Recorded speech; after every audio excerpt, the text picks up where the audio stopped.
യോഹന്നാൻ പറയുന്നത് യേശുവിൻ്റെ മരണവും യേശുവിൻ്റെ ജീവിതവും ഞങ്ങൾ കണ്ണുകൊണ്ട് കണ്ടു എന്നത് സത്യമാണ്. പക്ഷെ മക്കളെ, നിങ്ങളത് കണ്ണുകൊണ്ട് കണ്ടിട്ടില്ല. നിങ്ങൾ ആ ക്രിസ്തുവിനെ നേരിട്ട് ദർശിച്ചിട്ടില്ല, അല്ലെങ്കിൽ നിങ്ങൾ ആ ക്രിസ്തുവിൻ്റെ സാന്നിധ്യത്തെ നേരിട്ട് അറിഞ്ഞിട്ടില്ല. പക്ഷേ ക്രിസ്തു വന്നത് നേരിട്ട് കണ്ടവനും അനുഭവിച്ചവനുമാണ് ഞാൻ. പക്ഷെ ഞങ്ങൾ അനുഭവിച്ച ഒരു കാര്യം, അതിൻ്റെ അതേ തനിമയോടെ നിങ്ങൾക്ക് അനുഭവിക്കാൻ പറ്റിയതിന് ഞാൻ ദൈവത്തിന് നന്ദി പറയുന്നു. അത് പറയുന്നു, കുഞ്ഞുങ്ങളെ, ഞങ്ങൾ നേരിട്ട് കണ്ടു, നിങ്ങൾ നേരിട്ട് കണ്ടില്ല. പക്ഷെ അവിടുന്ന് എന്തിനാ വന്നതെന്നും, അവിടുന്ന് എന്തിനാ ജീവിച്ചതെന്നും, അവിടുന്ന് എന്തിനാ മരിച്ചതെന്നും, അവിടുത്തെ രക്തം കൊണ്ട് എന്താണ് ഫലമെന്നും എനിക്ക് മറ്റാരെയും നോക്കണ്ട. കുഞ്ഞുങ്ങളെ, അവിടുത്തെ നാമത്താൽ നിങ്ങളുടെ പാപങ്ങൾ മോചിച്ചിരിക്കയാൽ ഞാൻ നിങ്ങൾക്ക് എഴുതുന്നു എന്ന് പറഞ്ഞ അനന്ത തലമുറയോട് പറയുക, ഞങ്ങൾ നേരിട്ട് കണ്ടവരാ, നിങ്ങൾ നേരിട്ട് കണ്ടവരല്ല, ഞങ്ങൾ നേരിട്ട് കേട്ടവരാണ്. 1 യോഹന്നാൻ്റെ ലേഖനം 2-ാം അധ്യായം അതിൻ്റെ 17-ാമത്തെ വാക്യമാണ് നമ്മുടെ ചിന്തയ്ക്ക് ആധാരമായി നമ്മൾ വായിക്കാൻ താല്പര്യപ്പെടുന്നത്. 1 യോഹന്നാൻ 2-ാം അധ്യായം അതിൻ്റെ 17-ാമത്തെ വാക്യം. ലോകവും അതിൻ്റെ മോഹവും ഒഴിഞ്ഞു പോകുന്നു, ദൈവ ഇഷ്ടം ചെയ്യുന്നവനോ എന്നേക്കും ഇരിക്കുന്നു. ഒരിക്കലൂടെ ഞാൻ വായിക്കുന്നു, ലോകവും അതിൻ്റെ മോഹവും ഒഴിഞ്ഞു പോകുന്നു, ദൈവ ഇഷ്ടം ചെയ്യുന്നവനോ എന്നേക്കും ഇരിക്കുന്നു. എല്ലാ കണ്ണുകളും ഒരു നിമിഷം കൂടെ നടച്ചാട്ട്, എല്ലാ വായികളും ഒരു നിമിഷം ഒന്ന് തുറന്ന് ഈ അന്തരീക്ഷത്തിൽ കർത്താവിൻ്റെ സാന്നിധ്യത്തെ കൊതിക്കുന്ന എല്ലാവരും 1-2 മിനിറ്റ് ഒന്ന് പ്രാർത്ഥിച്ചു തുടങ്ങിക്കേ. പരിശുദ്ധാത്മാവ് ഇന്ന് രാത്രി ദേശത്തോട് സംവദിക്കട്ടെ.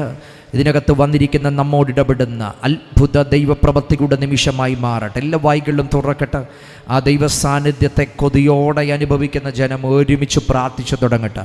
പരിശുദ്ധാത്മാവ് നമ്മെ സ്പർശിക്കുന്ന നിമിഷമായി, ദൈവ സാന്നിധ്യം നമ്മെ ഉറപ്പിക്കുന്ന നിമിഷമായി മാറട്ടെ. എല്ലാവരും പ്രാർത്ഥിച്ചാട്ട്, ഞങ്ങളുടെ പ്രിയ കർത്താവേ, ഞങ്ങൾ ഒരുമിച്ച് അങ്ങയുടെ സാന്നിധ്യത്തിന് മുമ്പിൽ അടുത്തു വരുന്നു. അങ്ങയുടെ മഹത്വം ഇന്ന് രാത്രി ഈ ഗ്രൗണ്ടിനകത്ത് ഇറങ്ങി വന്നതുകൊണ്ട് സ്തോത്രം. ഞങ്ങൾ ഈ രാത്രി അങ്ങയുടെ കരത്തിൻ്റെ സ്പർശനം അനുഭവിച്ച്, അങ്ങ് ഞങ്ങളുടെ നടുവിൽ ഉണ്ട്, അങ്ങ് ഞങ്ങളുടെ ഉള്ളിലുണ്ട്, അങ്ങയുടെ സാന്നിധ്യം ഞങ്ങളിൽ വ്യാപരിക്കുന്നു. വിശ്വസിക്കുന്നവർക്ക് വേണ്ടി വ്യാപരിക്കുന്ന ദൈവശക്തി ഈ ഗ്രൗണ്ടിലും ഈ ദേശത്തും ലൈവിലൂടെ ഞങ്ങളെ കേൾക്കുന്ന എല്ലാ ജനത്തിനും ഉറപ്പാക്കേണ്ടതിനായിട്ട് ഞങ്ങൾ പ്രാർത്ഥിക്കുന്നു. ഈ അന്തരീക്ഷത്തിൽ അങ്ങയുടെ മഹത്വമുള്ളത് കൊണ്ട് സ്തോത്രം. സാന്നിധ്യത്തിന് നന്ദി, യേശു ക്രിസ്തുവിൻ നാമത്തിൽ തന്നെ, ആമേൻ. ഗൗരവമായ ഒരു ചിന്തയിലേക്ക് ഒരുമിച്ച് നമ്മൾ വരികയാണ്. പ്രിയരേ, യോഹന്നാൻ്റെ ലേഖനം ശരിക്കും മറ്റുള്ള ലേഖനങ്ങളിൽ നിന്ന് വളരെ വ്യത്യസ്തമേറിയ ലേഖനമാണ് യോഹന്നാൻ്റെ ലേഖനം. ഹൃദയപൂർവമായൊരു കമ്മ്യൂണിക്കേഷനാണ് യോഹന്നാൻ്റെ ലേഖനങ്ങളിൽ നമുക്ക് കാണുവാൻ കിട്ടുന്നത്. ഹൃദയത്തിൽ നിന്ന് ഹൃദയത്തിലേക്ക് കമ്മ്യൂണിക്കേറ്റ് ചെയ്യുകയാണ്. ഒരുപക്ഷേ ഗംഭീരമായ ദൈവശാസ്ത്രത്തിൻ്റെ അടുക്കും ചിട്ടയോടും ഒരുപക്ഷെ പൗലോസ് അവതരിപ്പിക്കുന്ന ഒരു രീതിയിലല്ല യോഹന്നാൻ അവതരിപ്പിക്കുന്നത്. പക്ഷേ യോഹന്നാൻ്റെ അവതരണം കൂടുതലും ഡയറക്റ്റ്ലി ഹൃദയങ്ങളോടാണ്, മനസ്സുകളോടാണ് യോഹന്നാൻ സംവദിക്കുന്നത്. പ്രത്യേകിച്ച് സ്നേഹത്തിൻ്റെ അപ്പോസ്തലൻ എന്നറിയപ്പെടുന്ന യോഹന്നാൻ മറ്റൊരു ആംഗിളിൽ നമ്മളതിനെ ചിന്തിച്ചു കഴിഞ്ഞാൽ, യോഹന്നാൻ എപ്പോഴും തൻ്റെ സന്ദേശങ്ങൾ പറയുന്നത് ഒരു ഫസ്റ്റ് വിറ്റ്നസ് എന്ന ഒരു കാഴ്ചപ്പാടിൽ തന്നെയാണ്. അത് സുവിശേഷമാണെങ്കിലും ലേഖനമാണെങ്കിലും എല്ലാം he is the first witness. താൻ ആ കാഴ്ചകളുടെ മുഴുവൻ, ആ സംഭവങ്ങളുടെ മുഴുവൻ ആദ്യത്തെ സാക്ഷിയാണ്, ആദ്യം കണ്ടവനാണ്.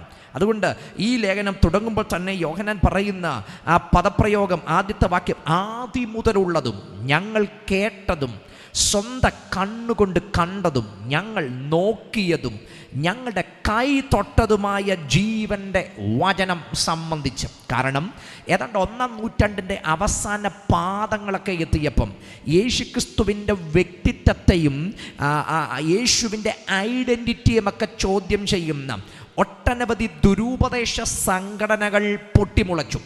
ഇവർ പലരും, പല വ്യക്തികളും യേശുക്രിസ്തു എന്ന വ്യക്തിയെ തന്നെ ചോദ്യം ചെയ്തപ്പം യോഹന്നാൻ അവരോട് പറയുന്നത്, ഇത് ഞങ്ങൾക്ക് കെട്ടുകഥയല്ല, ഇത് ഞങ്ങൾക്ക് കേട്ടറിവല്ല, ആരെങ്കിലുമൊക്കെ പറഞ്ഞു വെച്ചത് കാലപ്പഴക്കത്തിനകത്ത് ഞങ്ങളും അത് ചേർന്നു പിടിച്ച് അതിൻ്റെ അന്തസ്സത്തെ അറിയാതെ ഒരു പാരമ്പര്യമായിട്ട് പിടിച്ചു പോകുന്നൊരു സന്ദേശമല്ലിത്.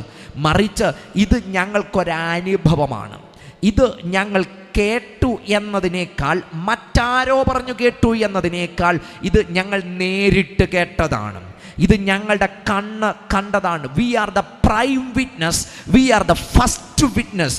ഞങ്ങൾ ഇതിൻ്റെ ഒന്നാമത്തെ സാക്ഷികളാണ്. ഒരു ഇൻസിഡൻറ്റ് നടക്കുമ്പോൾ ആദ്യം നോക്കുന്നത് ആദ്യത്തെ സാക്ഷി ആരാണ്? ഏതൊരു കാര്യത്തിനകത്തും FIR എടുക്കുമ്പോൾ ഇത് ആദ്യം, ഈ ക്രൈം ആദ്യം കണ്ടതാരാണ്? ഈ സംഭവത്തിൻ്റെ ആദ്യത്തെ ദൃക്സാക്ഷി ആരാണ്? ഇതിനു ശേഷം മാത്രമേ അതിൻ്റെ മറ്റു വിറ്റ്നസ്സുകളിലേക്ക് പോകത്തുള്ളൂ. യോഹന്നാൻ പറയുന്നത് യേശുവിൻ്റെ ജീവിതത്തിനും യേശുവിൻ്റെ പ്രസംഗത്തിനും യേശുവിൻ്റെ ഉപദേശത്തിനും യേശുവിലൂടെ നടന്ന അത്ഭുതങ്ങൾക്കും മറ്റൊരാളല്ല സാക്ഷികൾ. We are the prime witness. ഞങ്ങൾ ഒന്നാമത്തെ സാക്ഷികളാണ്. ഞങ്ങൾ, പത്രോസിൻ്റെ ഭാഷ പറഞ്ഞാൽ, ഞങ്ങൾ അവിടുത്തെ മഹിമ കണ്ട സാക്ഷികളാണ്. We witness his glory. ഞങ്ങൾ ആ ഗ്ലോറി കണ്ടവരാ, മഹത്വം കണ്ടവരാ എന്ന് പറഞ്ഞാൽ ഞങ്ങൾ ഇത് ദൂരെ നിന്ന് ദർശിച്ചവരല്ല. യോഹന്നാന് പറയാൻ പറ്റും, ആ മാർവോട് ചേർന്നിരുന്ന് ആ ഹൃദയത്തിൻ്റെ ചൂടും കൂടെ അനുഭവിച്ചതാണ് ഞങ്ങൾ നിങ്ങൾക്ക് പറഞ്ഞു തരുന്നത് എന്ന് പറഞ്ഞാൽ ഇത് ഹൃദയത്തിൽ നിന്ന് ഹൃദയത്തിലേക്ക് പങ്കുവെച്ചു കൊടുക്കുന്ന ഒരു സംഭവമാണ്. അപ്പം ഇത് യോഹന്നാൻ, ഇനിയും യോഹന്നാൻ്റെ ലേഖനത്തിലേക്കും സുവിശേഷത്തിലേക്കൊക്കെ നമ്മൾ വന്നാം. യോഹന്നാൻ ഒത്തിരി പറയുന്ന പദപ്രയോഗങ്ങൾ ജീവൻ, അടുത്തത് സത്യം, ഇരുട്ട്, വെളിച്ചം. ഈ പദങ്ങളൊക്കെ യോഹന്നാൻ്റെ സിഗ്നേച്ചർ പദങ്ങളിലൊന്നാണ്. വെളിച്ചം ഇവിടെയുമുണ്ട്. ഇത് തുടങ്ങുന്നതും അങ്ങനെ തന്നെയാണ്. ഞങ്ങളുടെ കൈതൊട്ടതുമായ ജീവൻ്റെ വചനം സംബന്ധിച്ച് ജീവൻ പ്രത്യക്ഷമായി ഞങ്ങൾ കണ്ട് സാക്ഷീകരിക്കുകയും പിതാവിനോട് കൂടെ ഇരുന്ന് ഞങ്ങൾക്ക് പ്രത്യക്ഷമായ നിത്യജീവനെ നിങ്ങളോട് അറിയിക്കുകയും ചെയ്തു. ജീവൻ. ഇനിയും യോഹന്നാന്റെ സുവിശേഷത്തിലേക്ക് വന്നേ, അവിടെ പറയുന്നു അവനിൽ ജീവനുണ്ടായിരുന്നു, ജീവൻ മനുഷ്യരുടെ വെളിച്ചമായിരുന്നു. ഞാൻ പറഞ്ഞില്ലേ, ജീവൻ, വെളിച്ചം, ഇരുട്ടുമാറി. ഈ പദങ്ങളൊക്കെ യോഹന്നാൻ ഏറ്റവും സിഗ്നേച്ചറായിട്ട് പറയുന്ന പദപ്രയോഗങ്ങളാണ്. ഞാൻ ഇനി ആമുഖ ഭാഗം അവിടെ അങ്ങനെ നിർത്തിയിട്ട് 2-ാം അധ്യായത്തിലേക്ക് നിങ്ങളുടെ ചിന്ത വേഗത്തിൽ കൊണ്ടുപോകാൻ താല്പര്യപ്പെടുക. ഈ 2-ാം അധ്യായത്തെ നമ്മൾ ഗൗരവമായിട്ടൊന്ന് പഠിച്ചാൽ ഒരു 3-4 കമ്മ്യൂണിറ്റികളെ അഡ്രസ്സ് ചെയ്യുന്നുണ്ട്. 3-4 കമ്മ്യൂണിറ്റികളെ. പ്രത്യേകിച്ച് അതിൻ്റെ 12-ാമത്തെ വാക്യം തൊട്ട് നമ്മൾ നോക്കുമ്പം യോഹന്നാൻ എന്ന വന്ധ്യവയോധികനായ ഒരു മനുഷ്യൻ ഏതാണ്ട് 90കളിലേക്ക് എത്തുന്ന കാലഘട്ടത്തിലാണ്, AD 90കളിലേക്ക് എത്തുന്ന കാലഘട്ടത്തിലാണ് ഈ ലേഖനം എഴുതപ്പെടുന്നത് തന്നെ. എന്ന് പറഞ്ഞാൽ യോഹന്നാൻ എന്ന മനുഷ്യനും ഏതാണ്ട് അതേ പ്രായത്തിലെത്തി നിൽക്കുന്ന ഒരു കാലഘട്ടമാണ്. അങ്ങനെ വന്ധ്യവയോധികനായ, ഒരുപക്ഷെ യേശുവിൻ്റെ ആ സംഭവം കണ്ടിട്ടുള്ളവരിൽ അന്ന് ആ പ്രൈം വിറ്റ്നസ്സായിട്ട് അവശേഷിക്കുന്ന ഒരു മനുഷ്യനാണ് ഈ യോഹന്നാൻ എന്ന് പറയുന്നത്. മറ്റ് അപ്പോസ്തലന്മാർ എല്ലാവരും തന്നെ ഈ ഭൂപരപ്പിൽ നിന്ന് മാറ്റപ്പെട്ടു. പലരും രക്തസാക്ഷികളായി മാറി. മറ്റു പല മാധ്യമങ്ങളിലൂടെ പലരും ഈ ഭൂമിയിൽ നിന്ന് നീങ്ങിപ്പോയി. എന്നാൽ അത്ര വന്ധ്യവയോധികനായൊരു മനുഷ്യൻ താൻ സ്നേഹിക്കുന്ന തൻ്റെ ആത്മീയ സമൂഹങ്ങളെ പ്രബോധിപ്പിക്കുമ്പം അവരെപ്പറ്റി പറയുന്ന ഗൗരവമായ ചില പദങ്ങൾ പറയുകയാണ്. കുഞ്ഞുങ്ങളെ, നിങ്ങൾക്ക് അവൻ്റെ നാമനിമിത്തം പാപങ്ങൾ മോചിച്ചിരിക്കയാൽ. അപ്പം അവിടെ പറയുന്നത് ഫോർഗീവ്നെസ് ഫ്രം സിൻ, പാപത്തിൽ നിന്നുള്ള വിമോചനത്തെപ്പറ്റി അത് പറയുക. നിങ്ങൾക്ക് ആ നാമത്തിൽ, കുഞ്ഞുങ്ങളെ എന്ന പദം പറയുക. ശരിക്കും അതൊരു ഒരു യോഹന്നാൻ്റെ കൊച്ചുമക്കളുടെ പ്രായത്തിലുള്ള അല്ലെങ്കിൽ ഒരു യങ് ജനറേഷനെ പറ്റി നോക്കിയാൽ യോഹന്നാൻ പറയുന്നത് യേശുവിൻ്റെ മരണവും യേശുവിൻ്റെ ജീവിതവും ഞങ്ങൾ കണ്ണുകൊണ്ട് കണ്ടു എന്നത് സത്യമാണ്. പക്ഷെ മക്കളെ, നിങ്ങളത് കണ്ണുകൊണ്ട് കണ്ടിട്ടില്ല. നിങ്ങൾ ആ ക്രിസ്തുവിനെ നേരിട്ട് ദർശിച്ചിട്ടില്ല, അല്ലെങ്കിൽ നിങ്ങൾ ആ ക്രിസ്തുവിൻ്റെ സാന്നിധ്യത്തെ നേരിട്ട് അറിഞ്ഞിട്ടില്ല. പക്ഷേ ക്രിസ്തു വന്നത് നേരിട്ട് കണ്ടവനും അനുഭവിച്ചവനുമാണ് ഞാൻ. പക്ഷെ ഞങ്ങൾ അനുഭവിച്ച ഒരു കാര്യം, അതിൻ്റെ അതേ തനിമയോടെ നിങ്ങൾക്ക് അനുഭവിക്കാൻ പറ്റിയതിന് ഞാൻ ദൈവത്തിന് നന്ദി പറയുന്നു. അത് പറയുന്നു, കുഞ്ഞുങ്ങളെ, ഞങ്ങൾ നേരിട്ട് കണ്ടു, നിങ്ങൾ നേരിട്ട് കണ്ടില്ല. പക്ഷെ അവിടുന്ന് എന്തിനാ വന്നതെന്നും അവിടുന്ന് എന്തിനാ ജീവിച്ചതെന്നും അവിടുന്ന് എന്തിനാ മരിച്ചതെന്നും അവിടുത്തെ രക്തം കൊണ്ട് എന്താണ് ഫലമെന്നും എനിക്ക് മറ്റാരെയും നോക്കണ്ട, കുഞ്ഞുങ്ങളെ, അവിടുത്തെ നാമത്താൽ നിങ്ങളുടെ പാപങ്ങൾ മോചിച്ചിരിക്കയാൽ ഞാൻ നിങ്ങൾക്ക് എഴുതുന്നു എന്ന് പറഞ്ഞ അനന്ത തലമുറയോട് പറയുക, ഞങ്ങൾ നേരിട്ട് കണ്ടവരാ, നിങ്ങൾ നേരിട്ട് കണ്ടവരല്ല. ഞങ്ങൾ നേരിട്ട് കേട്ടവരാണ്, നിങ്ങൾ നേരിട്ട് കേട്ടവരല്ല. ഞങ്ങൾ നേരിട്ട് തൊട്ടവരാണ്, നിങ്ങൾ നേരിട്ട് തൊട്ടവരല്ല. പക്ഷേ അവിടുന്ന് വന്നതിൻ്റെ ഉദ്ദേശം നിങ്ങളിലൂടെ നിവർത്തിയായി എന്നതിന് ഞാൻ ദൈവത്തിന് നന്ദി പറയുന്നു. അന്ന് തുടങ്ങിയ ഒരു ജനറേഷനാ, അന്ന് തുടങ്ങിയ ഒരു തലമുറ ഇത്. ഇന്ന് തലമുറയായി ഇതങ്ങ് തുടർന്നുകൊണ്ടിരിക്കുക. 2000 വർഷത്തെ പാരമ്പര്യം കഴിഞ്ഞ് ഇന്ന് എത്രയോ നൂറ്റാണ്ട് കഴിഞ്ഞു, എത്രയോ സഹസ്രാബ്ദം പിന്നിട്ടു. ഇന്നും യോഹന്നാന്റെ വാക്കുകൾ അതുപോലെ ഞാൻ ദേശത്തോട് പറയുന്നു. ഇന്നും പാപങ്ങളെ മോചിക്കുവാൻ അന്ന് യോഹന്നാൻ തൊട്ട, അന്ന് യോഹന്നാൻ കേട്ട, അന്ന് യോഹന്നാനിലൂടെ യോഹന്നാൻ അനുഭവിക്കാൻ കഴിഞ്ഞ ആ ക്രിസ്തുവിൻ്റെ മരണവും പാപപരിഹാര ബലിയും യേശു ക്രിസ്തുവിലൂടെ പുറപ്പെട്ട രക്ഷയ്ക്കും ഇന്നും മനുഷ്യനെ വിമോചിപ്പിക്കാൻ കഴിയുമെങ്കിൽ ഇന്നും പാപവിമോചനത്തിന് കഴിയുന്ന ഒരേ ഒരു നാമം ക്രിസ്തുവിൻ്റെ നാമമാ. പ്രാപിച്ചിട്ടുള്ളവർ കരമുയർത്തി ഇന്ന് രാത്രി ദൈവത്തിന് നന്ദി പറഞ്ഞിട്ട് പറ, യേശു ക്രിസ്തു മുഖാന്തരം പാപവിമോചനം. ശ്രദ്ധിച്ച ഇനിയും അടുത്ത പദങ്ങളിലേക്ക് വരുമ്പോൾ പറയുകയാണ്, പിതാക്കന്മാരെ ആദി മുതലുള്ളവനെ. യോഹന്നാന്റെ മറ്റൊരു സിഗ്നേച്ചർ പദമാണ് ആദി മുതലുള്ളവൻ. സുവിശേഷമൊക്കെ തുടങ്ങുന്നത് തന്നെ ആ പദത്തിൽ നിന്നല്ലേ. അല്ലെങ്കിൽ ആദിയിൽ വചനമുണ്ടായിരുന്നു, വചനം ദൈവത്തോട് കൂടെയായിരുന്നു, വചനം ദൈവമായിരുന്നു. അപ്പം ആദി മുതലുള്ളവൻ, ആദി മുതലുള്ളവൻ. കാരണം പലരും പറയുന്ന പദപ്രയോഗം ഈ ക്രിസ്തുവിനെ പറ്റി പറയുമ്പം അവിടുന്ന് കീഴാക്കപ്പെട്ടവനാണ്, അല്ലെങ്കിൽ സൃഷ്ടിയാണ് എന്നൊക്കെ പറയുമ്പം യോഹന്നാൻ വെളിപ്പെടുന്നത് സൃഷ്ടിയല്ല, അവിടുന്ന് സകലത്തെയും സൃഷ്ടിച്ചവനാണ്. അവിടുന്ന് ആദി മുതലുള്ളവനാണ്, അവിടുന്ന് നിത്യനാണ്. അപ്പം ആ ആദി മുതലുള്ളവനെ നിങ്ങൾ അറിയുകയാൽ ഞാൻ നിങ്ങൾക്ക് എഴുതുക. അങ്ങനെ പറഞ്ഞ് പിന്നെ താഴേക്ക് വന്നതിൻ്റെ 15-ാമത്തെ വാക്യത്തിലേക്ക് വരുമ്പോൾ പറയുക, ലോകത്തെയും ലോകത്തിലുള്ളതിനെയും സ്നേഹിക്കരുത്. താഴെ 3 ആസ്പെക്റ്റിൽ പറയുന്നു: ജഡമോഹം, കൺമോഹം, ജീവനത്തിൻ്റെ പ്രതാപം. ഇങ്ങനെ ലോകത്തിലുള്ളത്. അതും കഴിഞ്ഞിട്ടാണ് നമ്മൾ വായിച്ച ഈ 17-ാമത്തെ വാക്യത്തിലേക്ക് വരുന്നത്. ഞാൻ നിങ്ങളെ ഏറ്റവും ശ്രദ്ധയോടെ ആ 17-ാമത്തെ വാക്യത്തിലേക്ക് കൊണ്ടുപോകാൻ താല്പര്യപ്പെടുകയാണ്. ഈ 17-ാമത്തെ വാക്യം പറയുന്നത്, ലോകവും അതിൻ്റെ മോഹവും ഒഴിഞ്ഞു പോകുന്നു, ദൈവ ഇഷ്ടം ചെയ്യുന്നവനോ എന്നേക്കും ഇരിക്കുന്നു. ശ്രദ്ധിക്കണം ഈ പദം. നമ്മൾ ഈ ലോകമെന്നതിന് ശരിക്കും അവിടെ ഉപയോഗിച്ചിരിക്കുന്ന ഒരു ഗ്രീക്ക് പദം കോസ്മോസ് എന്നൊരു പദം ഉപയോഗിച്ചിരിക്കുന്നത്. ലോകം എന്നതിന് കോസ്മോസ് എന്നൊരു ഗ്രീക്ക് പദം ഉപയോഗിച്ചിരിക്കുക. ഇതിൻ്റെ അർത്ഥതലം ഏതാണ്ട് 2 തലങ്ങളിൽ ഇതിനെ ഉപയോഗിച്ചിട്ടുണ്ട്. 2 തലങ്ങളിൽ. ഒന്ന്, ഈ കോസ്മോസ് എന്നത് ഉപയോഗിച്ചിരിക്കുന്നത് ദൈവം സൃഷ്ടിച്ചിരിക്കുന്ന ഭൂമിക്ക് പറയുന്നത് കോസ്മോസ് എന്നാണ്. ദൈവം സൃഷ്ടിച്ചിരിക്കുന്ന ഭൂമി. സംഗീതത്തിൻ്റെ പുസ്തകം 24-ലും 19-ാമത്തെ സങ്കീർത്തനത്തിലുമൊക്കെ നമുക്ക് അവിടെ അതിൻ്റെ ഏതാണ്ട് അർത്ഥസമാനമായ പദങ്ങൾ ഉപയോഗിച്ചിരിക്കുന്നത് നമുക്ക് കാണുവാൻ കഴിയുന്നുണ്ട്. ദൈവം സൃഷ്ടിച്ച ഭൂമി, ആകാശം ദൈവത്തിൻ്റെ മഹത്വത്തെ വർണ്ണിക്കുന്നു. ആകാശവിധാനം അവിടുത്തെ കൈവേലയെ പ്രസിദ്ധമാക്കുന്നു. പകലിന് വാക്ക് കൊടുക്കുന്നു, രാത്രിക്ക് അറിവ് നൽകുന്നു. ഭാഷണമില്ല, വാക്കുകളില്ല, ശബ്ദം കേൾപ്പാനുമില്ല. ദൈവം നിർമ്മിച്ച ദൈവത്തിൻ്റെ ഭൂമി.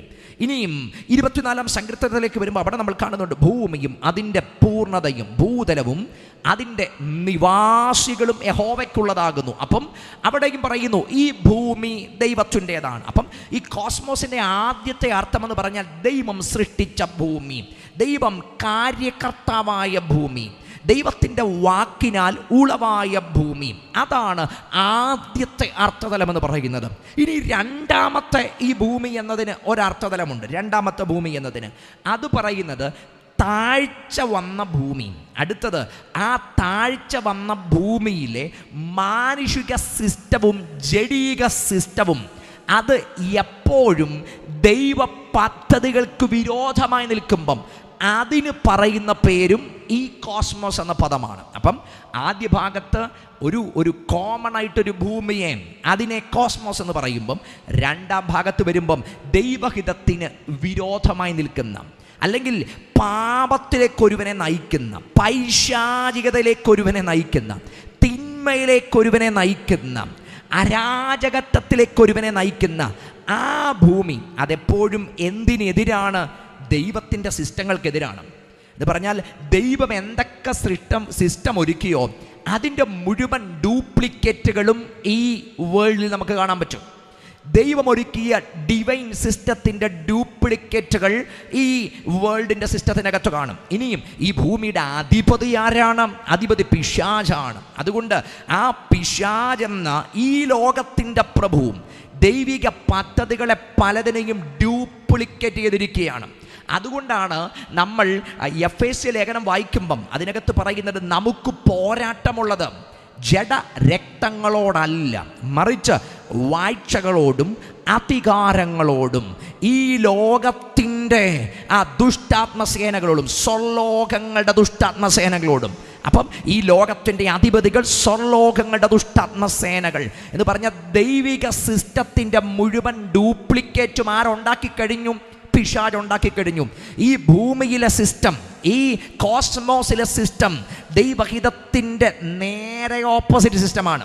എന്ന് പറഞ്ഞാൽ എപ്പോഴൊക്കെ ഈ ഭൂമിയിൽ നിന്ന് ഒരു വിശുദ്ധ സന്താനങ്ങൾ ഉരുത്തിരിഞ്ഞു വരുമോ, ഒരാത്മീക ജനനം നടക്കുമോ, ഒരു സമൂഹം ഉടലെടുത്തു വരുമോ, അവർക്കൊക്കെ നേരെ എന്തു ഫൈറ്റ് ചെയ്യും? ഈ ലോകം ഫൈറ്റ് ചെയ്യും. ഈ ലോകത്തിൻ്റെ ശക്തികൾ ഫൈറ്റ് ചെയ്യും. ഈ ലോകത്തിൻ്റെ പ്രതാപം അവർക്കെതിരെ നിൽക്കും. കാരണം അതെപ്പോഴും ദൈവത്തിൻ്റെ സിസ്റ്റത്തിന് വിരോധമാണ്. അപ്പം ഈ ലോകത്തിൻ്റെ രണ്ട് ആസ്പെക്റ്റ് ഞാൻ പറഞ്ഞു. ഒന്ന്, ദൈവം സൃഷ്ടിച്ച ഭൂമി, കോസ്മോസ് എന്ന് പറയുന്നു. രണ്ട്, ദൈവഹിതത്തിന് വിരോധമായി നിൽക്കുന്ന പൈശാചികാധിപത്യങ്ങൾ, ഈ ഭൂമിയുടെ സർവ താഴ്ച വന്ന ഭൂമിയുടെ സിസ്റ്റങ്ങൾ. ഇതിനെയും കോസ്മോസ് എന്ന പദത്തിലാണ് ഉപയോഗിച്ചിരിക്കുന്നത്. അപ്പം നിങ്ങൾ ഇനിയും ശ്രദ്ധിക്കണം, ഇങ്ങനെ ദൈവം ഉപയോഗിച്ചിരിക്കുന്ന ഈ ഭൂമിയിൽ ഇതിൻ്റെ ഏറ്റവും വലിയ പ്രത്യേകത ഒരുവൻ്റെ മനസ്സിനകത്ത് ഭയം ജനിപ്പിക്കുന്നതാണ് ഈ ഭൂമി ചെയ്യുന്ന ഏറ്റവും വലിയ പദ്ധതി എന്ന് പറയുന്നത്. ദൈവം മനുഷ്യനെ സൃഷ്ടിച്ച സമയത്ത് അവനെ ആക്കി വെച്ചത് മനോഹരമായ ദൈവത്തിൻ്റെ തോട്ടത്തിലാണ്. പക്ഷെ ദൈവത്തിൻ്റെ തോട്ടത്തിനകത്തുള്ള അവൻ്റെ മനസ്സിനകത്ത് വിതച്ചു കൊടുത്ത ഒരു രണ്ട് മൂന്ന് വിത്തുണ്ട്. ഒന്ന്, അവനോട് പറഞ്ഞത് ദൈവം ഒരിക്കലും പറയാത്ത കാര്യം അവൻ്റെ മുമ്പിൽ നിന്ന് ചോദിച്ചു. തോട്ടത്തിൻ്റെ യാതൊരു വൃക്ഷത്തിൻ്റെ ഫലവും നിങ്ങൾ തിന്നരുതെന്ന് ദൈവം വാസ്തവമായി കൽപ്പിച്ചിട്ടുണ്ടോ? പിന്നീട് താഴെ പറയുന്നത്, നിങ്ങൾ മരിക്കയില്ല നിശ്ചയം, അത് തിന്നുന്ന നാളെ നിങ്ങളുടെ കണ്ണു തുറക്കും, നിങ്ങൾ നന്മ തിന്മകളെ അറിയുന്നവരായി മാറും, ദൈവത്തെ പോലെ ആകുകയും നിങ്ങൾ ചെയ്യും എന്ന് പറഞ്ഞാൽ ഈ സിസ്റ്റം, ഈ വേൾഡ്ലി സിസ്റ്റം, ഈ പൈശാചിക സിസ്റ്റം എപ്പോഴും ഫൈറ്റ് ചെയ്യുന്നത് ആരുമായിട്ടാണ്? ദൈവത്തിൻ്റെ പദ്ധതിയുമായിട്ടാണ്. അതിന് ഫൈറ്റ് ദൈവത്തിൻ്റെ പദ്ധതിയുമായിട്ടാണ്. കാരണം ഈ മനുഷ്യനെ ദൈവം അവിടെ ആക്കി വെച്ചത് ജീവിക്കാനല്ല, വാഴാനാണ്. മനുഷ്യരെ ദൈവം ആക്കി വെച്ചത് അവർ സർവൈവ് ചെയ്യണമെന്നല്ലായിരുന്നു ദൈവത്തിൻ്റെ പദ്ധതി, അവർ കോൺകർ ചെയ്യണമെന്നായിരുന്നു ദൈവത്തിൻ്റെ പദ്ധതി. ദൈവം നമ്മളെ ഒരു സമൂഹത്തിനകത്ത്, ദൈവം നമ്മളെ ഒരിടത്താക്കി വെച്ചാൽ ആ ദേശത്തിൻ്റെ, ആ സമൂഹത്തിൻ്റെ, ആ കുടുംബത്തിൻ്റെ, ആ പശ്ചാത്തലത്തിൻ്റെ പ്രഭുവായിട്ട് നിൽക്കണമെന്നാണ് ദൈവം നമ്മുടെ മേലുള്ള ദൈവത്തിൻ്റെ പദ്ധതി. അതൊരു ദേശമാകാം, അതൊരു കുടുംബമാകാം, അതൊരു സാഹചര്യമാകാം. തല താഴ്ത്തി നിൽക്കാനല്ല ദൈവം നമ്മെ വിളിച്ചത്, തല ഉയർത്തി നിൽക്കാനാണ് വിളിച്ചത്. എത്ര പേർക്ക് ഇന്ന് രാത്രി അതിന് ആമേൻ പറയാൻ പറ്റുന്നുണ്ട്? തല താഴ്ത്തി നിർത്തുക എന്നത് ദൈവത്തിൻ്റെ പദ്ധതിയല്ല, തല താഴ്ത്തി നിർത്തുക എന്നത് പിശാചിൻ്റെ പദ്ധതിയാണ്. ആക്ഷേപിച്ച് നഗ്നരാക്കി നിർത്തുക എന്നത് ദൈവത്തിൻ്റെ പദ്ധതിയല്ല, പൈശാചിക പദ്ധതിയാണ്. തേജസ്സിനകത്ത് നിർത്തുക എന്നത് ദൈവത്തിൻ്റെ പദ്ധതിയാണ്. നിങ്ങളെ അതിൻ്റെ മുമ്പിൽ അനാവൃതമാക്കുക എന്നത് പൈശാചിക പദ്ധതിയാണ്. എന്നാൽ ഈ ദൈവിക പദ്ധതിക്ക് വിരോധമായി ഈ ഭൂമിയുടെ ആധിപത്യങ്ങൾ കാര്യങ്ങളെ ഒരുക്കുമ്പോൾ അതിനെ തിരിച്ചറിഞ്ഞ് അതിനെ ജയിക്കുന്നവരാണ് ഈ ലോകത്തെ ജയിക്കുന്നവരെന്ന് ഇന്ന് രാത്രി തിരിച്ചറിയുന്നവർ ഇതിനകത്തുണ്ടെങ്കിൽ ദൈവത്തിന് ധൈര്യത്തോടെ ആമേൻ പറഞ്ഞിട്ട് പറ, ചിലതിനെ ജയിക്കാനാണ് ദൈവം എന്നെ വിളിച്ചത്.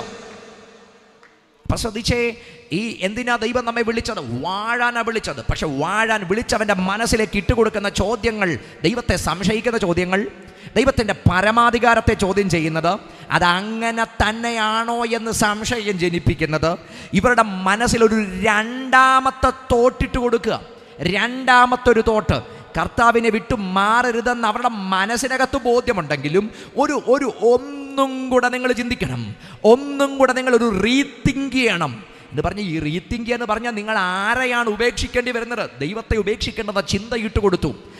ഇതു തന്നെയാണ് ഏതൻ മുതൽ ഇന്നു വരെ പിശാച് ചെയ്തുകൊണ്ടിരിക്കുന്നത് എന്ന് പറഞ്ഞ ദൈവിക പദ്ധതിക്കും ദൈവിക പ്ലാനിനും വിരോധമായി എപ്പോഴും ഈ കോസ്മോസ് ഉണ്ട്, ഈ വേൾഡ് ഉണ്ട്, ഈ വേൾഡിൻ്റെ ശക്തികളുണ്ട്. അത് സംശയം ജനിപ്പിക്കും, അത് ദൈവാസ്തികത്തെ ചോദ്യം ചെയ്യിപ്പിക്കും, അത് ദൈവത്തിൻ്റെ പരമാധികാരത്തെ ചോദ്യം ചെയ്യിപ്പിക്കും, അത് ദൈവത്തിൻ്റെ ഇഷ്ടത്തെ ചോദ്യം ചെയ്യിപ്പിക്കും. നിങ്ങളെന്ന മനുഷ്യനെ ദൈവത്തെ വിശാലമായി കാണാൻ കഴിയാതെ വണ്ണം നിങ്ങളെ എവിടെയൊക്കെ പരിമിതപ്പെടുത്താൻ പറ്റുമോ അവിടെയൊക്കെ നിങ്ങളെ പരിമിതപ്പെടുത്തും. സിസ്റ്റത്തിനകത്ത് നിങ്ങളെ പരിമിതപ്പെടുത്തും. ഈ വേൾഡ് തന്നെ നിങ്ങളുടെ മുമ്പിൽ പലതും ഡിസൈൻ ചെയ്ത് ഒരുക്കി തരും. അവരോട് പറയുകയാണ്, ദൈവം നിങ്ങളെ പരിമിതപ്പെടുത്തുക, ദൈവം നിങ്ങളെ പരിമിതപ്പെടുത്തുക. നിങ്ങളെ എല്ലായിടവും എക്സ്പ്ലോർ ചെയ്യണമെന്ന് ദൈവം ആഗ്രഹിക്കുന്നില്ല. നിങ്ങൾ എല്ലായിടത്തും എല്ലാത്തിനെയും അറിയണമെന്ന് ദൈവം ആഗ്രഹിക്കുന്നില്ല. നിങ്ങളെ പരിമിതപ്പെടുത്തുന്ന ദൈവം, നിങ്ങളെ റെസ്ട്രിക്റ്റ് ചെയ്യുന്ന ദൈവം, നിങ്ങളെ ചിലതിനകത്തേക്ക് മാത്രം ഒതുക്കുന്ന ദൈവം. ഇത് അന്നും ഇന്നും ഒരു ചോദ്യമല്ലേ? പലപ്പോഴും ഇന്നും സമൂഹം ചോദിക്കുന്ന ചോദ്യമാണ്. ഇതൊരു ഭയങ്കര റെസ്ട്രിക്ഷനാണ്, ഇത് ഭയങ്കര പരിമിതിയാണ്, ഞങ്ങൾക്ക് എക്സ്പ്ലോർ ചെയ്യാൻ പറ്റുന്നില്ല എന്ന് പറഞ്ഞാൽ പരിമിതപ്പെടുത്തുന്നൊരു ദൈവം. ശരിക്കും നമ്മുടെ ദൈവത്തിൻ്റെ ഒരു പ്രത്യേകത പറയാം, ഒരിക്കലും ദൈവം പരിമിതപ്പെടുത്തിയ ദൈവം അല്ല. അത്രയും വിശാലമായൊരു തോട്ടം ഒരുക്കി കൊടുത്തിട്ട് ആ തോട്ടത്തിൻ്റെ പ്രഭുവായി രാജാവായി വാഴാനാണ് ദൈവം ആ സമൂഹത്തിൽ അവനെ ആക്കി വെച്ചത്. പക്ഷെ അവനായിട്ട് തന്നെ പരിമിതപ്പെടൽ മാത്രമേ ഉള്ളൂ. ദൈവം ഒരിക്കലും അവനെ പരിമിതപ്പെടുത്തിയില്ല. പലപ്പോഴും ഇന്ന് മറ്റു പലതിനെയും അതാണ് ബെസ്റ്റ് എന്നൊക്കെ പറഞ്ഞ് തിരിയുമ്പം ഏതനിൽ സംഭവിച്ച ചതി ആവർത്തിക്കപ്പെടുക. ഏതനിൽ മറ്റു പലതും ബെസ്റ്റ് എന്ന് പറഞ്ഞ് നിങ്ങൾ കോംപ്രമൈസ് ചെയ്യാൻ പറഞ്ഞ് ഹൗവയെ കോംപ്രമൈസ് ചെയ്ത അതേ പിശാച് ഇന്ന് മറ്റു പലതും നല്ലതെന്ന് പറഞ്ഞ് അതാണ് ബെസ്റ്റ് എന്ന് പറഞ്ഞ് ഈ സിസ്റ്റത്തിനകത്തേക്കൊക്കെ ഒതുക്കി നിർത്തി നിങ്ങളിലെ ദൈവിക പദ്ധതി വെളിപ്പെടാതെ ഇരിക്കുമ്പോൾ ഇന്ന് രാത്രി ഈ സുവിശേഷ യോഗത്തിനകത്ത് ഞാൻ പറയുന്നു, ദൈവിക പദ്ധതിയുടെ വെളിയിൽ നിങ്ങളെ പരിമിതപ്പെടുത്താൻ നോക്കുന്ന സകല സാഹചര്യങ്ങളുടെ മേലും ഇന്ന് രാത്രി ജയമെടുത്തിട്ട് പറ, ഇതിനകത്ത് എൻ്റെ ദൈവം വാഴാനുള്ള എല്ലാ സാധ്യതയും എനിക്ക് തന്നിട്ടുണ്ട്. കരമൊന്ന് ഉയർത്തിപ്പിടിച്ച് ഇന്ന് രാത്രി അങ്ങനെ ഒന്ന് പറഞ്ഞേ, ഇതിനകത്ത് വാഴാനുള്ളതെല്ലാം ദൈവം എനിക്ക് നൽകിയിട്ടുണ്ട്. വെളിയിൽ ചിന്തിക്കണ്ട. ഇതിനകത്ത് നിങ്ങൾക്ക് വാഴാനുള്ള ദൈവം തന്നിട്ടുണ്ട്. ഇതിനകത്ത് സർവൈവ് ചെയ്യാനുള്ള ദൈവം തന്നിട്ടുണ്ട്. ഇതിനകത്ത് കീഴടക്കാനുള്ള ദൈവം നിങ്ങൾക്ക് നൽകിയിട്ടുണ്ട്. ഇനിയും ഒരു പുതിയ നിയമ വിശ്വാസിയെ സംബന്ധിച്ച് പറയാം, അതിൻ്റെ പൂർത്തീകരണം വെളിപ്പെട്ടത് മറ്റാരിലൂടെയുമല്ല, ആ കർത്താവിലൂടെ അതിൻ്റെ പൂർത്തീകരണം വെളിപ്പെട്ടിട്ടുണ്ട്. അവിടുത്തെ രക്തത്താൽ സകലത്തിൻ്റെ മേലും ദൈവം നമുക്ക് ജയം തന്നിട്ടുണ്ടെങ്കിൽ ഇതിൻ്റെ വെളിയിലൊരു ജയമില്ലെന്ന് തിരിച്ചറിയുന്നവർ ഇതിനകത്തുണ്ടെങ്കിൽ ധൈര്യത്തോടെ കരങ്ങൾ സ്വർഗത്തേക്ക് ഉയർത്തിപ്പിടിച്ച് ആമേൻ പറഞ്ഞിട്ട് പറ, യേശു ക്രിസ്തുവിലെ ജയത്തിൻ്റെ പൂർണ്ണത, ജയത്തിൻ്റെ പൂർണ്ണത നമുക്ക് വെളിപ്പെടുത്തിയിട്ടുണ്ട്. അപ്പം ശ്രദ്ധിക്കണേ, എന്താണ് ഈ ലോകം നമുക്ക് മുമ്പിൽ ചെയ്യുന്നത്? പലതും നമ്മുടെ മുമ്പിൽ നമ്മുടെ കണ്ണിന് കമനീയമായത് ഒരുക്കി തരും, നമ്മുടെ ജഡത്തിന് ഇമ്പകരമായത് ഒരുക്കി തരും, നമ്മുടെ ചിന്തയ്ക്ക് ആകർഷണീയമായത് ഒരുക്കി തരും, നമ്മുടെ കണ്ണിന് ഇമ്പമാർന്നത്, നമ്മുടെ ജഡത്തിന് ഏറ്റവും വൈകാരികമായത്, നമ്മുടെ മനസ്സുകൾക്ക് കമനീയമായതൊക്കെ ഒരുക്കി തരും. ഇതുകൊണ്ടാണ് നമ്മൾ വായിച്ചതിൻ്റെ തൊട്ട് മുകളിലത്തെ വേഴ്സിൽ പറയുന്ന ഒരു പദം ജഡമോഹം, കൺമോഹം, ജീവനത്തിൻ്റെ പ്രതാപം. ഇതാരൊരുക്കുന്നതാണ്? ഈ കോസ്മോസ് ഒരുക്കുന്നതാ, ഈ ലോകം ഒരുക്കുന്നതാ. എന്നിട്ടാണ് 17ാമത്തെ വാക്യം പറയുന്നത്, ഈ കൺമോഹവും ഈ ജഡമോഹവും ഈ ജീവനത്തിൻ്റെ പ്രതാപവും നിങ്ങളുടെ മുമ്പിൽ വെച്ചു തരുന്ന ലോകമുണ്ട്, കോസ്മോസ് ഉണ്ട്.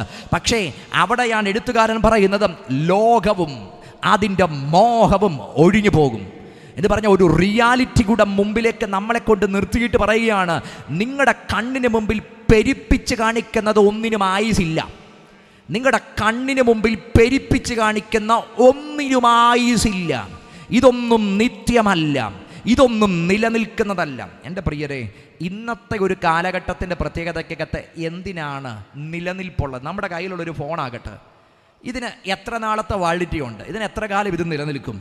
അടുത്തൊരു പുതിയ ഫോൺ വരുന്നത് വരെ ഈ ടെക്നോളജിയുടെ പുതുമയുള്ളൂ, അല്ലേ? അടുത്തൊരു ഫോൺ വന്നു കഴിയുമ്പം, അതിൻ്റെ ഒരു അപ്ഡേറ്റ് വന്നു കഴിയുമ്പം അല്ലെങ്കിൽ ഒരു പുതിയ വേർഷൻ വന്നു കഴിയുമ്പം ഇത് ഔട്ട്ഡേറ്റഡായി മാറി. ഒരു ഫോൺ ഔട്ട്ഡേറ്റഡായി മാറി. ഒരു ടെക്നോളജി അത് പുറകിലേക്ക് പോയി. പ്രത്യേകിച്ച് ഇന്ന് AI ടെക്നോളജികളുടെ ഏറ്റവും നല്ല വളർച്ചയുടെ കാലഘട്ടമാണ്. ഫോണിനകത്ത് പോലും ഏറ്റവും നന്നായിട്ട് AI ആരാ യൂസ് ചെയ്യാൻ പറ്റുന്നത്? അവരാണ് വളരുന്നത്. ഞാൻ പറഞ്ഞത് പണ്ട് കാലത്തെ പഴമയും നൊസ്റ്റാൾജിക് ഫീലിംഗ് ഒന്നും ഇന്ന് വിലയില്ലാത്തൊരു കാലഘട്ടങ്ങളാണ് അല്ലേ? അതൊക്കെ മാറിപ്പോയി. ഇന്ന് ഞാൻ എൻ്റെ ഒരു പ്രിയപ്പെട്ടവൻ, അദ്ദേഹം സോഷ്യൽ മീഡിയയിൽ ഇട്ടിരിക്കുന്ന ഒരു പോസ്റ്റ് കണ്ടു. ഏതാണ്ട് 27 വർഷത്തിന് മുമ്പ് അദ്ദേഹം ഉപയോഗിച്ചിരുന്ന നോക്കിയയുടെ 3310 സംതിങ് ഒരു ഫോൺ കുറേ നാളുകൾക്ക് ശേഷം ഓണാകാതെ കടന്ന് പുള്ളി ബാറ്ററി ഇട്ട് അതൊന്ന് ഓണാക്കിയപ്പോൾ 27 വർഷം കഴിഞ്ഞ ഫോൺ ഇപ്പോഴും ഓണായിരുന്നു. പക്ഷെ പുള്ളി പറഞ്ഞത് ഓണായി എന്നതിൽ ഭയങ്കര സന്തോഷം. അത് ആ ഒരു ബ്രാൻഡിനോടുള്ള വൈകാരിക ഫീലിംഗ് ഉണ്ട്. സംഭവം നല്ലതാണ്. പുള്ളി പറഞ്ഞൊരു 100 പ്രാവശ്യങ്ങളിൽ ഇത് താഴെ വീണിട്ടുണ്ട്, ഒന്നും പറ്റിയിട്ടില്ല. പക്ഷേ ആ ഫോൺ ഓണായി എന്നത് സത്യമാണ്. ചിലപ്പോൾ ഇപ്പോഴും വർക്ക് ചെയ്യുമെന്നത് സത്യമാണ്. പക്ഷേ ഈ തലമുറയുമായിട്ട് നിങ്ങൾക്ക് ആ ഫോണിനെ കോമ്പീറ്റ് ചെയ്യാൻ പറ്റുമോ? ഈ തലമുറയുമായി, ഈ ആർട്ടിഫിഷ്യൽ ഇൻ്റലിജൻസിൻ്റെ ടെക്നോളജിയുമായി, അല്ലെങ്കിൽ ഇന്നത്തെ സാധ്യതകളുമായിട്ട് നിങ്ങൾക്കതിനെ കോമ്പീറ്റ് ചെയ്യാൻ പറ്റുമോ? ഇല്ല. ഔട്ട്ഡേറ്റഡായി പോയി. ആ കമ്പനി തന്നെ ഔട്ട്ഡേറ്റഡായി പോയി.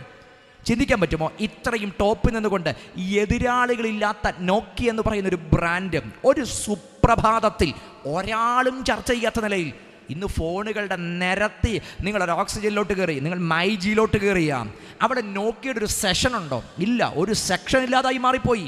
ഞാൻ പറഞ്ഞത് ഇതാണ് വേൾഡ്. ഇന്ന് ഉയർന്നു നിൽക്കുന്നതിനെ ഒന്നും വില നാളെ കാണണമെന്ന് ഒരു നിർബന്ധവും ഇല്ല. ഇന്ന് തലക്കനം പറയുന്നത് പലതും നാളെ ഉയരോടെ കാണണമെന്ന് നിർബന്ധമില്ല.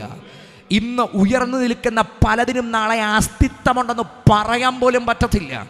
ആയുസിൻ്റെ കാര്യം പിന്നെ പറയണ്ടല്ലോ. ബാക്കിയുള്ള കാര്യങ്ങൾ പറഞ്ഞ് ആദ്യം തുടങ്ങാം. ഞാൻ പറഞ്ഞത് ഇന്നലെ ഉശിരോടെ നിന്ന് പലതിനും ഇന്ന് നിലനിൽപ്പില്ല. ഇന്നലെ അഭിമാനത്തോടെ തല ഉയർത്തിയത് പലതും ഇന്ന് അവശേഷിക്കുന്നു പോലുമില്ല. എന്നാൽ ഇത് നമ്മെ പഠിപ്പിക്കുന്ന ഗൗരവമായൊരു സന്ദേശം ഞാൻ പറയാം.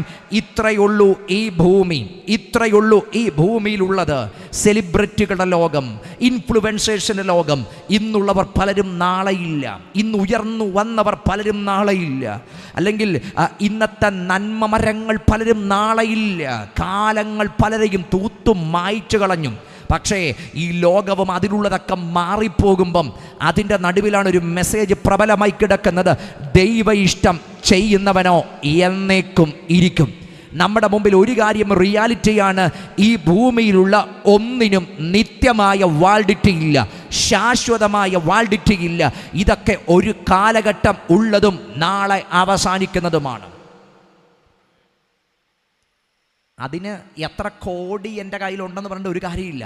9,000 കോടി ആസ്തിയുള്ളൊരു മനുഷ്യൻ, 9,000 കോടി ആസ്തിയുള്ളൊരു മനുഷ്യൻ, ഇന്ത്യ ഒട്ടാകെ വ്യാവസായിക സാമ്രാജ്യമുണ്ടായിരുന്നൊരു മനുഷ്യൻ, ഗൾഫ് രാജ്യങ്ങളിൽ പോലും കോടികളുടെ ആസ്തി ഉണ്ടായിരുന്നൊരു മനുഷ്യൻ, 35ലധികം ആഡംബര കാറുകൾ, അതിൽ തന്നെ 15 റോൾസ് റോയ്സ് കാറ്, കേരളത്തിലെ തന്നെ ആദ്യത്തെ ബുഗാട്ടി കാറ്. ഈ ബുഗാട്ടി കാറിൻ്റെ ടയർ പഞ്ചറായാൽ പഞ്ചർ മാറ്റാൻ 50 ലക്ഷം രൂപയാണ് ചിലവ്. 50 ലക്ഷം രൂപയാണ് ചിലവ് എന്ന് പറഞ്ഞാൽ ആ ടയറിന് നമ്മൾ പറയുന്ന പോലെ പഞ്ചർ ഒട്ടിക്കാൻ പറ്റത്തില്ല. 4 ടയറും കൂടെ ഒരുമിച്ച് മാറ്റാനേ പറ്റത്തുള്ളൂ. അത് എപ്പോഴും മാറ്റുകയല്ല, ഇത്ര കിലോമീറ്റർ ഓടിച്ചു കഴിയുമ്പം അതിൻ്റെ റിം ഉൾപ്പെടെ മാറ്റണം, അലോയ് ഉൾപ്പെടെ മാറ്റണം. അങ്ങനെ 50 ലക്ഷം രൂപയ്ക്ക് പഞ്ചർ ഒട്ടിക്കുക അല്ല, അത് റീപ്ലേസ് ചെയ്യുന്ന ഒരു കാറിൻ്റെ ഓണർ യാതൊരുവിധമായ ഡെറ്റുകൾ, കടങ്ങൾ പ്രത്യക്ഷത്തിലില്ലാതൊരു സാമ്രാജ്യം കെട്ടിപ്പണിത മനുഷ്യൻ തൻ്റെ മരണത്തിന് ചില ദിവസങ്ങൾക്ക് പുറകിൽ നടന്നൊരു ഇൻ്റർവ്യൂവിനകത്ത് അത് ഇൻ്റർവ്യൂ ചെയ്ത മനുഷ്യൻ ചോദിച്ചു, എന്താണ് താങ്കളുടെ ബക്കറ്റ് ലിസ്റ്റിനകത്ത് ഇനി ബാക്കിയുള്ളത്? ആ മനുഷ്യൻ പറഞ്ഞൊരു പദം ഞാൻ കേട്ടു. അദ്ദേഹം പറഞ്ഞു, ഇനി എൻ്റെ ബക്കറ്റ് ലിസ്റ്റ് എന്ന് പറഞ്ഞൊരു സംഭവം തന്നെ എനിക്കില്ല, ഡ്രം ലിസ്റ്റ് വരെ കഴിഞ്ഞെന്ന്. ബക്കറ്റ് ലിസ്റ്റ്, അദ്ദേഹം പറഞ്ഞു ബക്കറ്റ് ലിസ്റ്റ് എന്നൊക്കെ പറഞ്ഞാൽ ചെറുതാ, എനിക്ക് ഡ്രം ലിസ്റ്റ് കഴിഞ്ഞു എന്ന് പറഞ്ഞാൽ ലൈഫിനകത്ത് ആസ്വദിക്കാൻ പറ്റുന്നത് മുഴുവൻ ആസ്വദിച്ച് കഴിഞ്ഞു, വെട്ടിപ്പിടിക്കാൻ പറ്റുന്നത് മുഴുവൻ വെട്ടിപ്പിടിച്ച് കഴിഞ്ഞു. ആഡംബരം എന്ന് പറഞ്ഞാൽ അതിൻ്റെ ടോപ്പിലെത്തിക്കഴിഞ്ഞു. ഏത് ഈ ഭൂമിയിൽ ഒരു ആഡംബരം ഒരു മനുഷ്യൻ അനുഭവിക്കാൻ പറ്റുമോ അത് മുഴുവൻ അനുഭവിച്ചു കഴിഞ്ഞു. പക്ഷെ കാരണം എന്തോ ഏതോ നമുക്കറിയത്തില്ല, വെളിവായിട്ടുമില്ല. പക്ഷേ ഒരു സുപ്രഭാതത്തിൽ നമ്മൾ കേൾക്കുന്ന വാർത്ത, ആ മനുഷ്യൻ സ്വന്തം നെഞ്ചിന് നേരെ നിറയൊഴിച്ച് ഈ ഭൂമിയിൽ നിന്ന് നിന്ന് മാറ്റപ്പെട്ടൊരു വാർത്തയല്ലേ? ഞാൻ ചോദിക്കുന്നത്, എന്തിനാ ഇവിടെ നിലനിൽപ്പുള്ളത്? ഏതിനാ ഇവിടെ നിലനിൽപ്പുള്ളത്? വെട്ടിപ്പിടിച്ച ഭൂമിക്ക് നിലനിൽപ്പുണ്ടോ? റിയൽ എസ്റ്റേറ്റ് സാമ്രാജ്യത്തിന് നിലനിൽപ്പുണ്ടോ? ബുഗാട്ടി കാറിനും റോൾസ് റോയ്സ് കാറിനും നിലനിൽപ്പുണ്ടോ? എന്തിനാ ഇവിടെ നിലനിൽപ്പുള്ളത്? ആഢ്യത്വം കൊണ്ട് നേടിയെടുത്ത പ്രതാപങ്ങൾക്ക് നിലനിൽപ്പുണ്ടോ?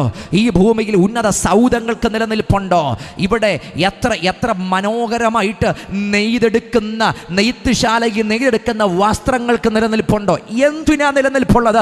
ഈ ഭൂമിയിലുള്ള ഒന്നിനും നിലനിൽപ്പില്ല. അത് പലതും തിരുവെടുത്തിൽ എഴുതി വെച്ചിരിക്കുന്ന പോലെ ഇന്ന് കണ്ട് നാളെ വാടുന്നത് മാത്രമാ ഈ ഭൂമിയിൽ കാണുന്നത് മുഴുവൻ.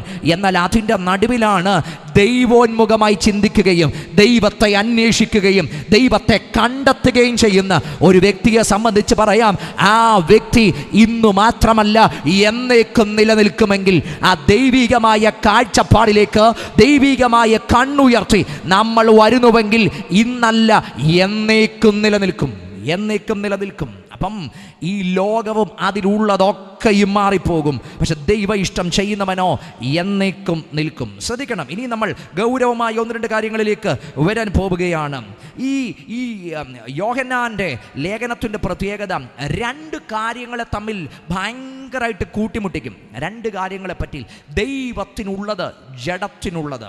ഈ ദൈവികമായത് ജഡത്തിൽ നിന്ന് വരുന്നത്, പ്രാകൃതമായത് പിശാചിൽ നിന്ന് വരുന്നത്.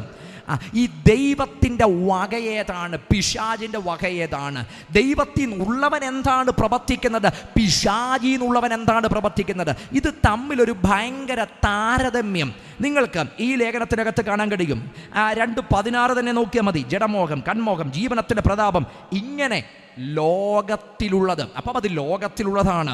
ഇനിയും 3:9 നോക്കിയാൽ പറയും ദൈവത്തിൽ നിന്ന് ജനിച്ചവൻ. അപ്പം അതിൻ്റെ പ്രത്യേകത, അവ ദൈവത്തിൽ നിന്ന് ജനിച്ചവനാണ്. ഇനിയും ദൈവത്തിൽ നിന്ന് ജനിച്ചതിനാൽ അവന് പാപം ചെയ്യാൻ കഴിയത്തില്ല. അടുത്തത് 3:10 ദൈവത്തിൻ്റെ മകൻ. അപ്പം പിശാചിൽ നിന്നുള്ളത്, ലോകത്തിൽ നിന്നുള്ളത്, ദൈവത്തിൽ നിന്ന് ജനിച്ചത്, ദൈവത്തിൽ നിന്നുള്ളവൻ. തീർന്നിട്ടില്ല. 12-ാമത്തെ വാക്യം പറയുന്നു കായീൻ ദുഷ്ടനിൽ നിന്നുള്ളവനായി. കണ്ടോ, ഇത് തമ്മിലുള്ള കമ്പാരിസൺ കണ്ടോ? ഈ ലേഖനം മുഴുവൻ പറയുന്നത് ദൈവത്തിൽ നിന്നുള്ളത്, ലോകത്തിൽ നിന്നുള്ളത്, ദൈവത്തിൽ നിന്നുള്ളവൻ, ജഡത്തിൽ നിന്നുള്ളവൻ. ഇനിയും 4:1 വന്നാൽ ദൈവത്തിൽ നിന്നുള്ളവയോ എന്ന് ശോധന ചെയ്യുവീൻ. അത് നമ്മോടെ പ്രബോധിപ്പിക്കുന്നത്. നിങ്ങളുടെ മുമ്പിൽ കാണുന്നതിനെ എല്ലാത്തിനകത്തും യേശു പറയാനല്ല, ഇത് ദൈവത്തിൽ നിന്നുള്ളതാണോ ഇത് ജഡത്തിൽ നിന്നുള്ളതാണോ എന്ന് ശോധന ചെയ്യാൻ നമുക്ക് മുമ്പിൽ ഒരു വിവേചനം ദൈവം ഇട്ട് തന്നിട്ട് പറയുക, നിങ്ങൾ ശോധന ചെയ്യണം, ഇത് ഏത് ആത്മാവാണ്, ഇത് ഏതിൽ നിന്നുള്ളതാണ്. എന്നിട്ട് 2 പറയുക, ദൈവാത്മാവിനെ ഇതിനാലറിയാം, യേശു ക്രിസ്തു ജഡത്തിൽ വന്നു എന്ന് സ്വീകരിക്കുന്ന ആത്മാവ് ഒക്കെയും ദൈവത്തിൽ നിന്നുള്ളത്. ഇത് പറഞ്ഞാൽ ഏറ്റവും വലിയ ഹെരസി എന്താ, ഏറ്റവും വലിയ ദുരുപദേശം എന്താ? യേശു ക്രിസ്തു ജഡത്തിൽ വന്നു എന്ന് വിശ്വസിക്കാതെയും യേശു ക്രിസ്തുവിൻ്റെ ദൈവത്വത്തെ അംഗീകരിക്കാതെയും ഇരിക്കുന്നതൊക്കെയും ദുരുപദേശമാണ്.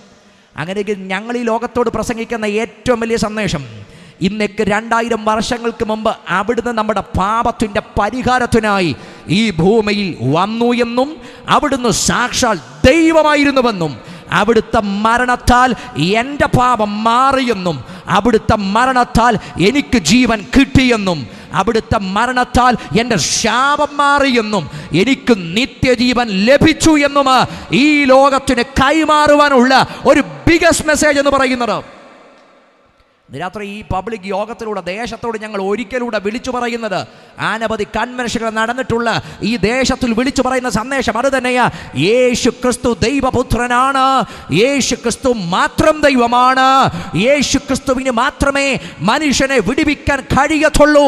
അതിന് കഴിയുന്ന നസ്രായനെ ഇന്ന് രാത്രി ഞാൻ ഉയർത്തുമ്പോൾ ആ വിടുതൽ പ്രാപിച്ചവർ ഈ ഗ്രൗണ്ടിനകത്തുണ്ടെങ്കിൽ കരമുയർത്തി ദൈവത്തിന് ആമേൻ പറഞ്ഞിട്ട് പറ, യേശുവിന് മാത്രമേ. 3-ാമത്തെ വാക്യം പിന്നെയും പറയുന്നത്, യേശുവിനെ സ്വീകരിക്കാത്ത യാതൊരു ആത്മാവും ദൈവത്തിൽ നിന്നുള്ളതല്ല. നാളെ കുഞ്ഞുങ്ങളെ നിങ്ങൾ ദൈവത്തിനുള്ളവരാകുന്നു. എന്നിട്ട് 6-ാമത്തെ വാക്യം 5-ാമത്തെ വാക്യം പറയുന്നു, അവർ ലൗകികന്മാരാണ്. അപ്പം ലൗകികമായത് ദൈവത്തിനുള്ളത്. 6-ാം വാക്യം പിന്നെയും പറയുന്നു, ഞങ്ങൾ ദൈവത്തിനുള്ളവരാകുന്നു. അടുത്തത് ദൈവത്തിനല്ലാത്തവൻ ഞങ്ങളുടെ വാക്ക് കേൾക്കുന്നില്ല. 7-ാമത്തെ വാക്യം പറയുന്നു, പ്രിയമുള്ളവരെ നാം അന്യോന്യം സ്നേഹിക്കുക. സ്നേഹം ദൈവത്തിൽ നിന്ന് വരുന്നു, സ്നേഹിക്കുന്നതെല്ലാം ദൈവത്തിൽ നിന്ന് ജനിച്ചിരിക്കുന്നു. ഞാൻ എന്തിനാ ഇത് ഇങ്ങനെ ആവർത്തിച്ച് പറയുന്നറിയോ? ഇവിടെയെല്ലാം പറയുന്നത് ദൈവത്തിൽ നിന്നുള്ളവൻ, ദൈവത്തിൽ നിന്നുള്ളവൻ, ദൈവത്തിൽ നിന്നുള്ളവൻ. 5:1 പറയുന്നു യേശുവിനെ ക്രിസ്തുവെന്ന് വിശ്വസിക്കുന്നവരെല്ലാം ദൈവത്തിൽ നിന്ന് ജനിച്ചിരിക്കുന്നു. 5:4 പറയുന്നു ദൈവത്തിൽ നിന്ന് ജനിച്ചതൊക്കെയും. അപ്പം എന്താണ് ദൈവത്തിൻ്റെ പദ്ധതി? എന്താണ് സ്വർഗത്തിൻ്റെ ഹൃദയം? എന്താണ് ദൈവത്തിൻ്റെ ഹൃദയം? മറ്റൊന്നുമല്ല, നാം ദൈവത്തിനുള്ളവരെന്ന് നമ്മളെ ആക്കി വെച്ചിടത്ത് ജീവിച്ചു കാണിക്കണം. നാം ദൈവത്തിനുള്ളവരെന്ന് വെളിപ്പെടുത്തി കാണിക്കണം. എന്നിട്ടാണ് അതുകൊണ്ട് 5:4 പറയുന്നത് ദൈവത്തിൽ നിന്ന് ജനിച്ചതൊക്കെയും ലോകത്തെ ജയിക്കുന്നു. എന്തിനാ നിങ്ങളെ ഇവിടെ ആക്കി വെച്ചത്? ഏതനി മാത്രമല്ല, ഇന്നും നമ്മളെ തൻ്റെ രക്തത്താൽ വീണ്ടെടുത്തിട്ട് ദൈവം ഇവിടെ ആക്കി വെച്ചിരിക്കുന്നത് ദൈവത്തിൽ നിന്ന് ജനിച്ചതൊക്കെയും ലോകത്തെ ജയിക്കുന്നു. നിങ്ങളെ ജയിക്കാനാണ് ദൈവം ഈ കമ്മ്യൂണിറ്റിയിലാക്കി വെച്ചത്. നിങ്ങളെ പിടിച്ചടക്കാനാണ് ദൈവം ഈ സമൂഹത്താക്കി വെച്ചത്. എന്തിനെ പിടിച്ചടക്കണം? പാപത്തിൻ്റെ ശക്തികളെ, പൈശാചിക ശക്തികളെ, ആധിപത്യങ്ങളെ, ഇവിടെയുള്ള എല്ലാ പ്രബലമായ ലോകത്തിൽ നിന്നുള്ളതിനെയും പിടിച്ചടക്കി നിങ്ങളുടെ ജയം ഈ സമൂഹത്തിനകത്ത് ആഘോഷിക്കാൻ വിളിക്കപ്പെട്ടവരാണ് ഇതിനകത്ത് ഇരിക്കുന്നതെങ്കിൽ ധൈര്യത്തോടെ ഇന്ന് രാത്രി ദൈവത്തിന് നന്ദി പറഞ്ഞിട്ട് പറയണം, എന്നെ ദൈവം വിളിച്ചത് ആ ദൈവത്തിൻ്റെ ജയം കൊണ്ടാടാനാണ്. ദൈവത്തിൽ നിന്ന് ജനിച്ചതൊക്കെയും ലോകത്തെ ജയിക്കുന്നു.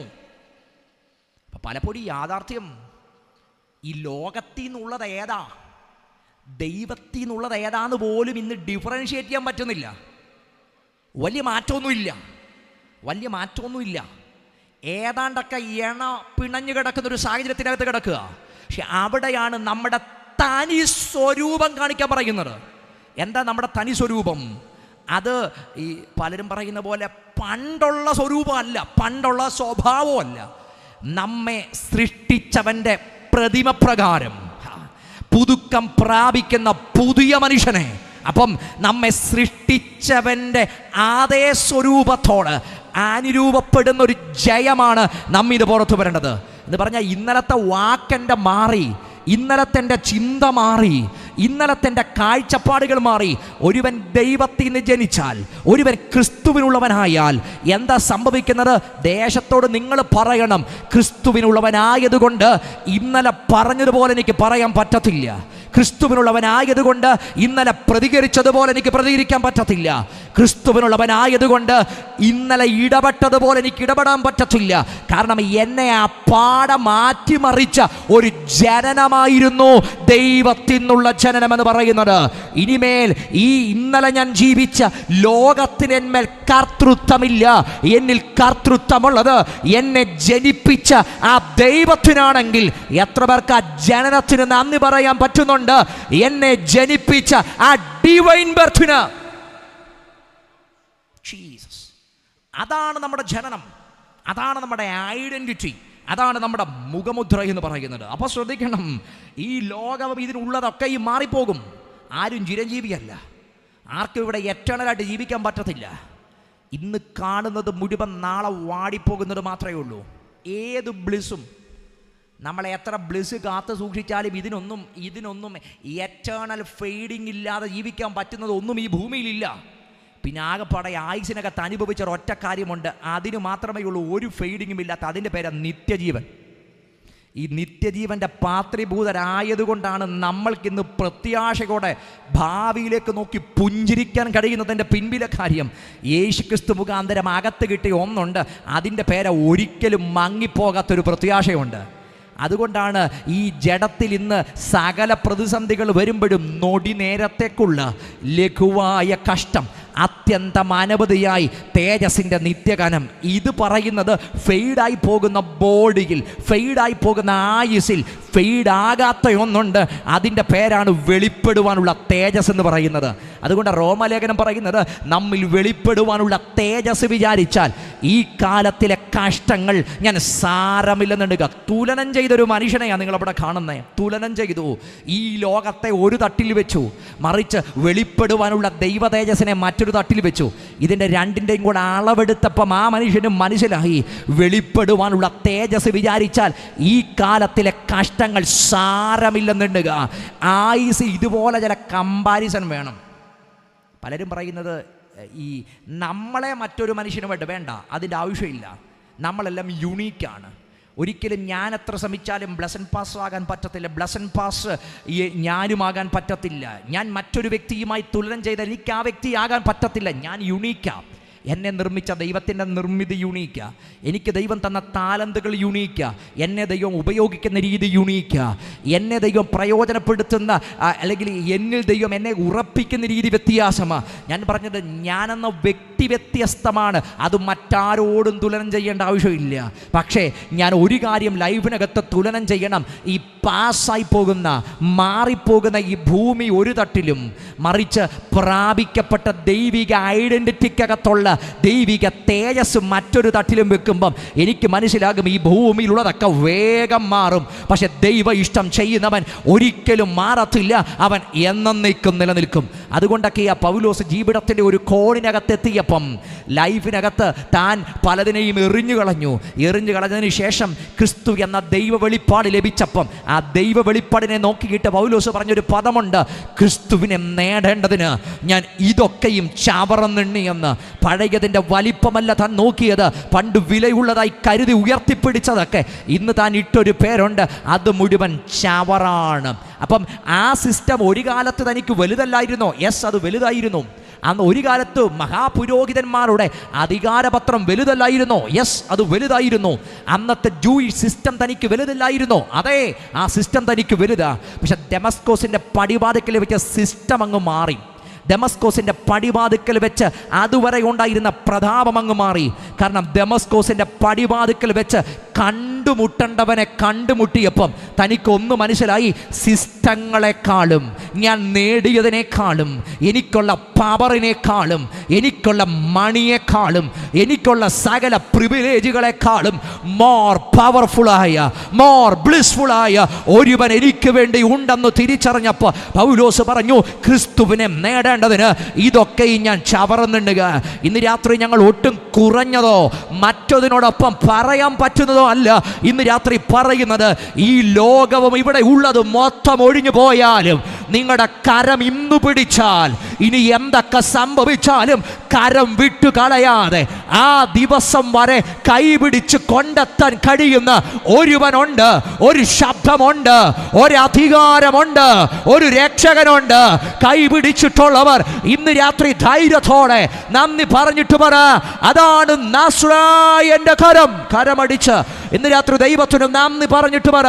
കൈപിടിച്ച് അന്ന് തൊട്ട് വിട്ടുകളയാതെ അവിടെ വരെ എന്നെ കൊണ്ടെത്തിച്ചൊരു മഹാസ്നേഹം.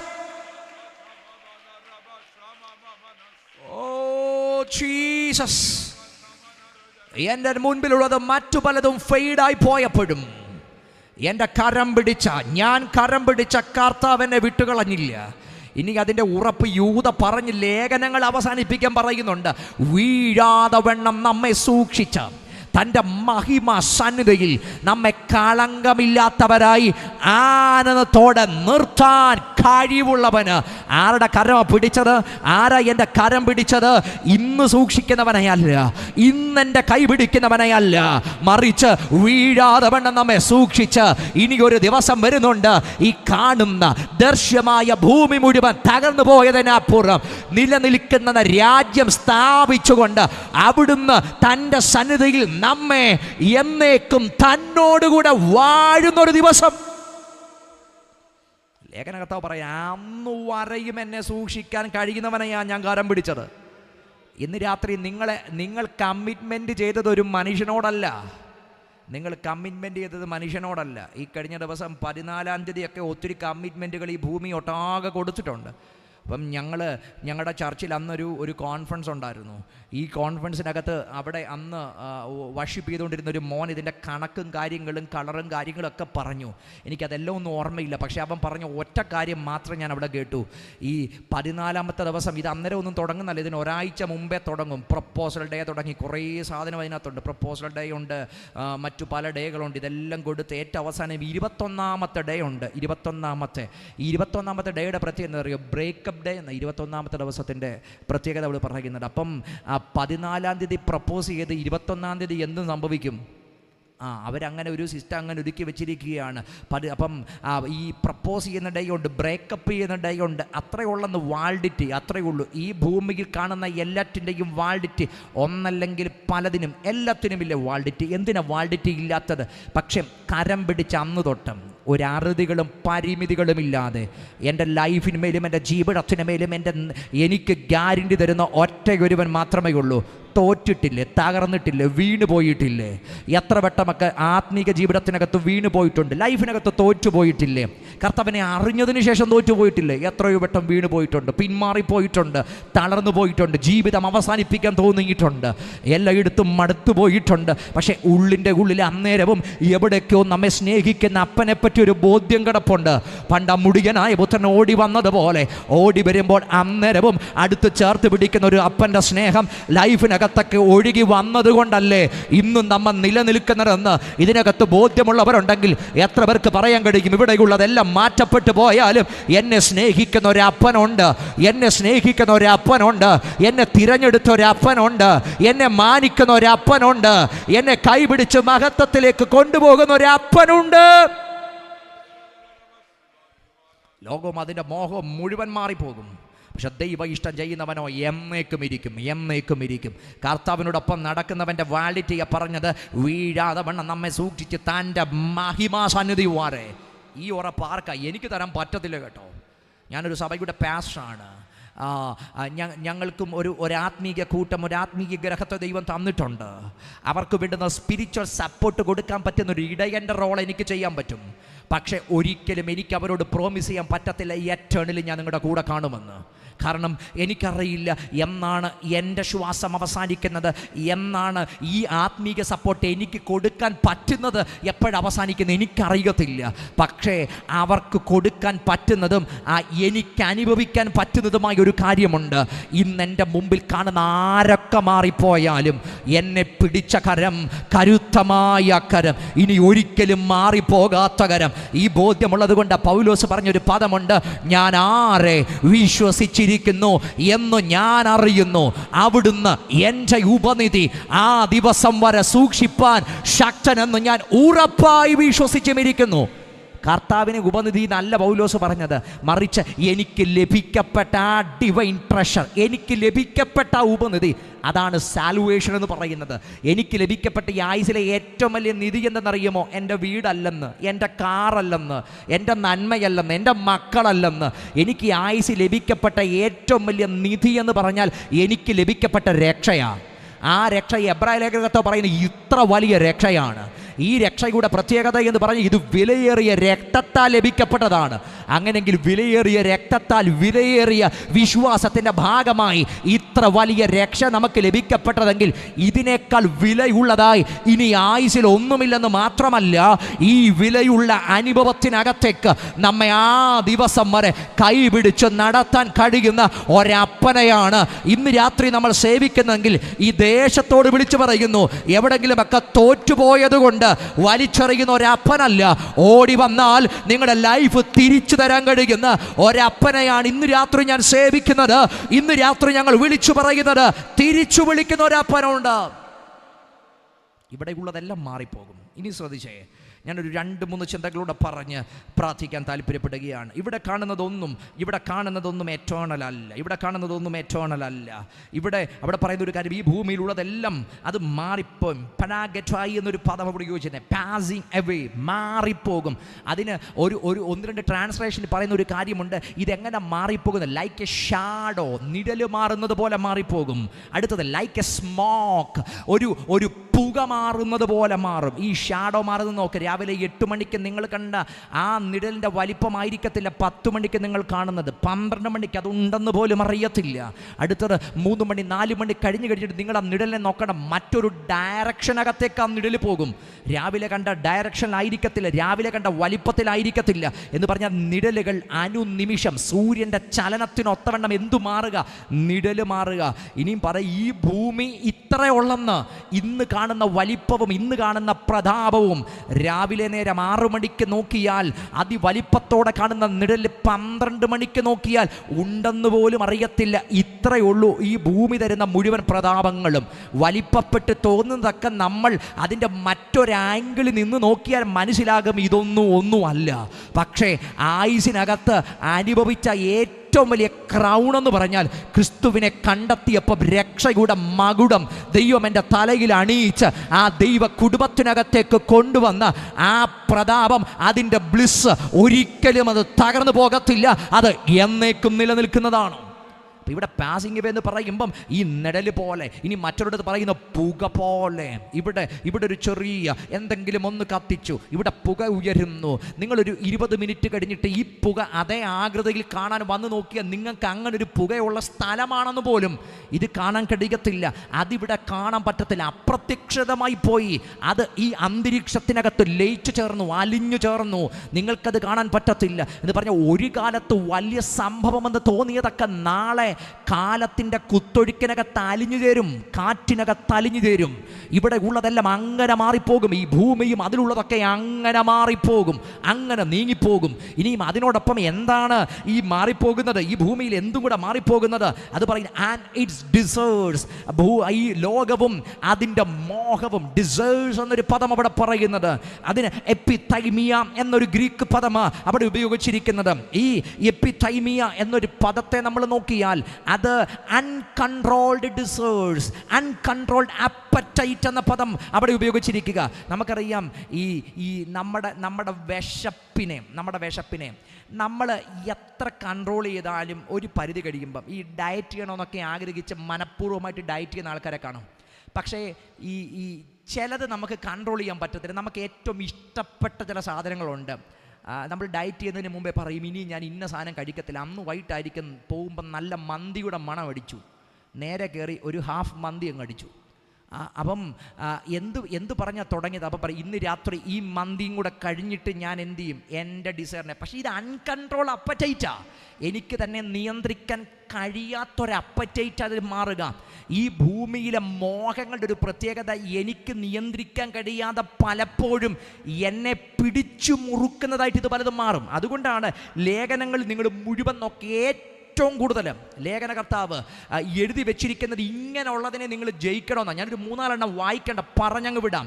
യൂദ 17 പറയുന്നൊരു പദമുണ്ട്, നിങ്ങളോ പ്രിയരെ നമ്മുടെ കർത്താവ് യേശു ക്രിസ്തുവിൻ്റെ അപ്പോസ്തലന്മാർ മുൻ പറഞ്ഞ വാക്കുകളെ ഓർപ്പീൻ. അന്ത്യകാലത്ത് ഭക്തികെട്ട മോഹങ്ങളെ അനുസരിച്ച് നടക്കുന്ന പരിഹാസികൾ ഉണ്ടാക്കുമെന്ന് അവർ നിങ്ങളോട് പറഞ്ഞുവല്ലോ. അപ്പം ഈ ഭക്തിഘട്ട മോഹങ്ങൾ, ആ മോഹങ്ങൾക്ക്, ഈ ഡിസയറുകൾക്ക് പറയുന്ന ഒരു പേര് കേട്ടോ, ഭക്തിഘട്ട മോഹങ്ങൾ എന്ന് പറഞ്ഞാൽ എന്നെ ദൈവഭക്തിയിൽ നിന്ന് അട്ടിമറിക്കപ്പെടുന്ന ചില മോഹങ്ങൾ. ഇനി അടുത്ത പദം പറഞ്ഞു തരാം.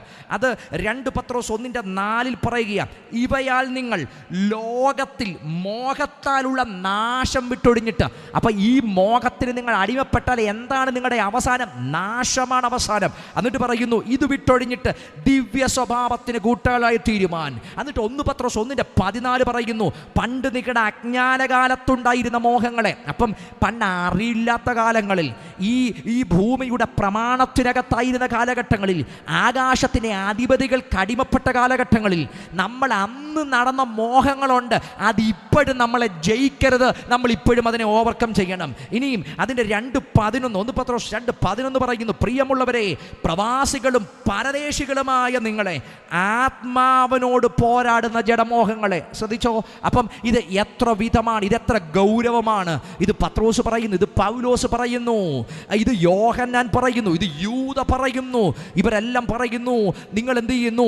നിങ്ങൾ ഇതിനോട് പോരാടണം. പൗലോസ് പറഞ്ഞിട്ടുണ്ട്, പ്രിയമുള്ളവരെ ഈ വാഗ്ദത്തങ്ങൾ നമുക്കുള്ളത് കൊണ്ട് നമ്മുടെ ജഡത്തിലെയും ആത്മാവിലെയും സകല കന്മഷങ്ങളും നീക്കി. അപ്പം ഈ വാഗ്ദത്തങ്ങൾ നമുക്കുള്ളത് കൊണ്ട്, ഇത് നമുക്കുള്ളത് കൊണ്ട് നമ്മൾ എന്ത് ചെയ്യണം? ഈ മോഹങ്ങളുടെ മേൽ ജയമെടുക്കണം. അടിമത്തത്തിലേക്ക് കൊണ്ടുപോകുന്നതിൻ്റെ മേൽ നമ്മൾ ജയമെടുക്കണം. ഇനിയും യാക്കോബ് പറയുന്നത് പറയാം, 1:14 പറയുക, ഓരോരുത്തൻ പരീക്ഷിക്കപ്പെടുന്നത് സ്വന്തം മോഹത്താൽ ആകർഷിച്ച് വശീകരിക്കപ്പെടുകയാൽ മോഹം ഗർഭം ധരിച്ച് പാപത്തെ പ്രസവിക്കുന്നു. അപ്പം ഈ മോഹം, ഈ ഡിസയർ എന്നത് ഒരു കൊച്ചു കാര്യമാണോ? അല്ല. നിങ്ങൾക്ക് സ്പിരിച്വൽ ലൈഫിനകത്ത് ജയിക്കണോ? നിങ്ങൾക്ക് ഈ ഭൂമിയിൽ ലോകത്തിൻ്റെ ആ ഒഴുക്കുകൾക്കെതിരെ നിങ്ങൾക്ക് നിൽക്കണോ? നിങ്ങൾ ഒന്നാമത് ലോകം നിങ്ങളുടെ മുമ്പിൽ കൊണ്ടുവരുന്ന ഈ ഫിക്ഷണൽ ഡിസയറുകളെ, ഇതിനെ നിങ്ങൾ ജയിച്ചാൽ മാത്രമേ നിങ്ങൾക്ക് പുറത്തു വരാൻ കഴിയത്തുള്ളൂ.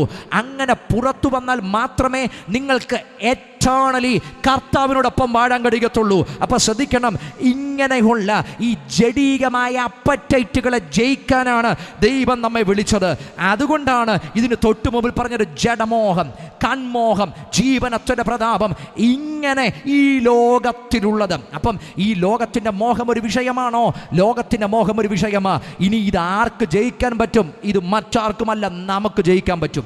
അതിന് ഏറ്റവും വലിയ കാരണം പറയാം, ഈ മോഹങ്ങൾ മാനുഷികമായിട്ട് ജഡലോകത്ത് ജീവിക്കുമ്പം ജഡശരീരമെടുത്ത് എൻ്റെ യേശുവിൻ്റെ അടുക്കലും ഈ വിധ കാര്യങ്ങൾ മുഴുവൻ പിശാച് പരീക്ഷക്കായിട്ട് കൊണ്ടുവന്നത്. പക്ഷേ യേശുവിൻ്റെ പ്രത്യേകത നമുക്കറിയാം. ആ ക്രിസ്തുവിൻ്റെ പരീക്ഷകളെ പറ്റി നമ്മൾ നോക്കിയാൽ മതി. യേശുവിൻ്റെ ഉപവാസാനന്തരമായിട്ടുള്ള പരീക്ഷകളിലേക്ക് നോക്കിയാൽ ഈ ജഡമോഹവും ഈ കൺമോഹവും ഈ ജീവനത്തിൻ്റെ പ്രതാപവും യേശുവിൻ്റെ മുമ്പിൽ കൊണ്ടുവന്നു. പ്രതാപങ്ങൾ കാണിച്ചു കൊടുത്തു. യേശുവിനോട് ആ കോംപ്രമൈസ് ചെയ്യുന്ന കാര്യങ്ങൾ പറഞ്ഞു. പക്ഷെ ഇതിനകത്തൊക്കെ സംഭവിച്ച കാര്യം എന്താ? ഇതിനെ മുഴുവൻ എൻ്റെ കർത്താവ് ജയിച്ചു. ഇതിനെ മുഴുവൻ എൻ്റെ കർത്താവ് ജയിച്ചു. വെറുതെ ജയിക്കുക മാത്രമല്ല, അതിൻ്റെ റൂട്ട് കോസുകൾ എവിടെയാണോ ആ റൂട്ട് കോസുകളെ തന്നെ കണ്ടെത്തി അതിനെ ജയിക്കുവാനിടയായി. ശരിക്കും ആദ്യത്തെ ഭാഗത്ത് ഈ കല്ല് അപ്പമാകുവാൻ പറയുന്നത് ശരിക്കും പറഞ്ഞാൽ അത് പഴയ നിയമത്തിനകത്തൊരു ഹിസ്റ്ററി കിടപ്പുണ്ട്.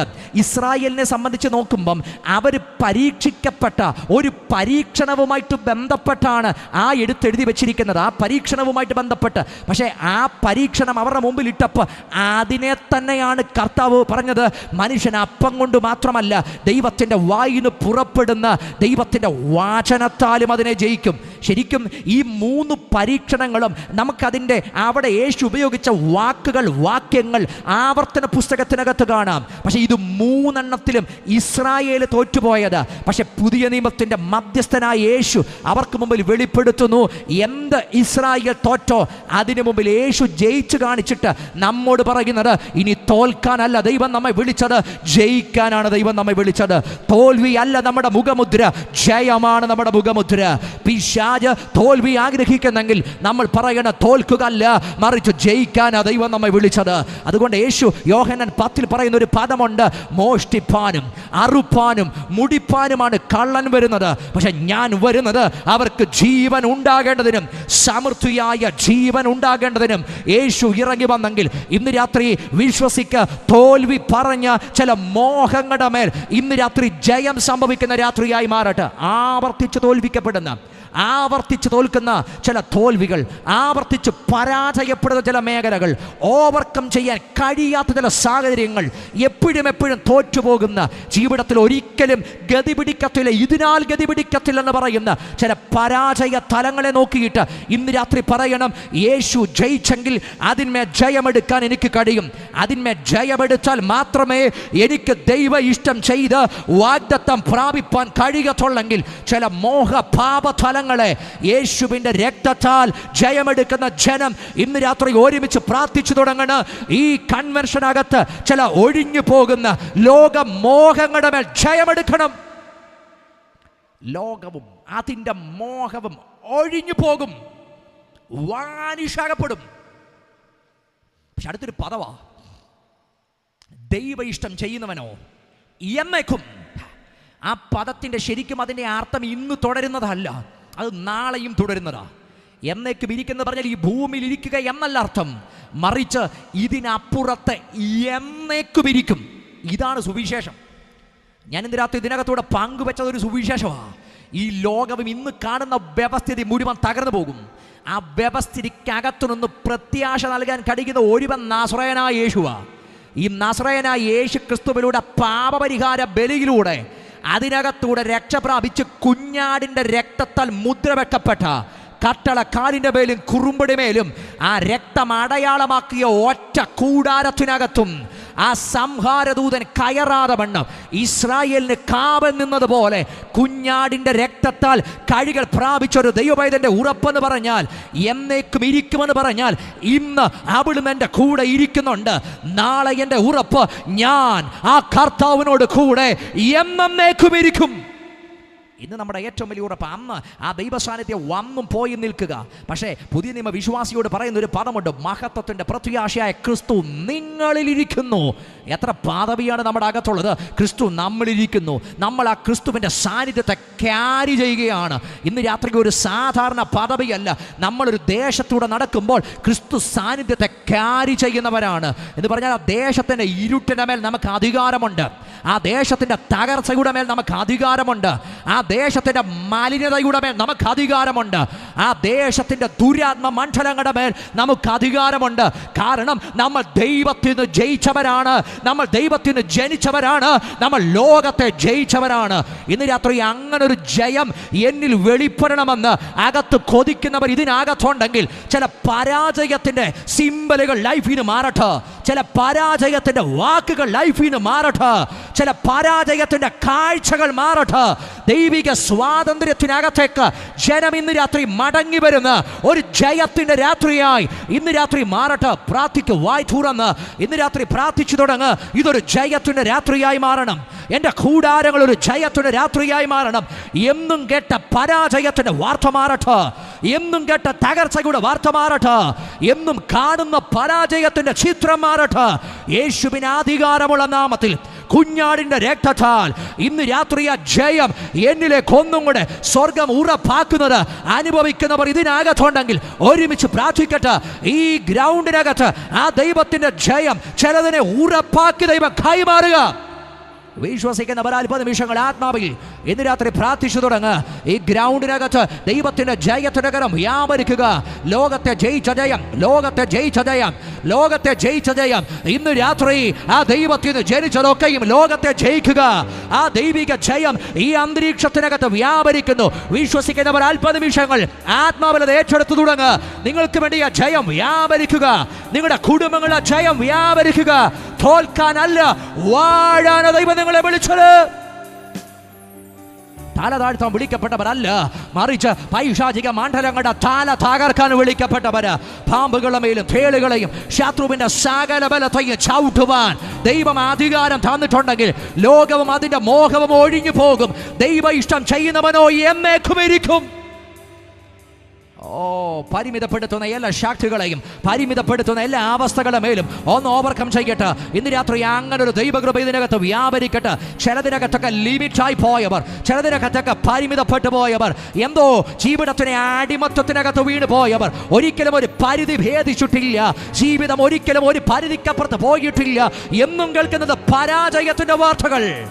പക്ഷെ ക്രിസ്തു നിങ്ങളുടെ കരം പിടിച്ചാൽ നിങ്ങളെ എന്നേക്കും ഇരിക്കും കേട്ടോ, എന്നേക്കും ഇരിക്കും.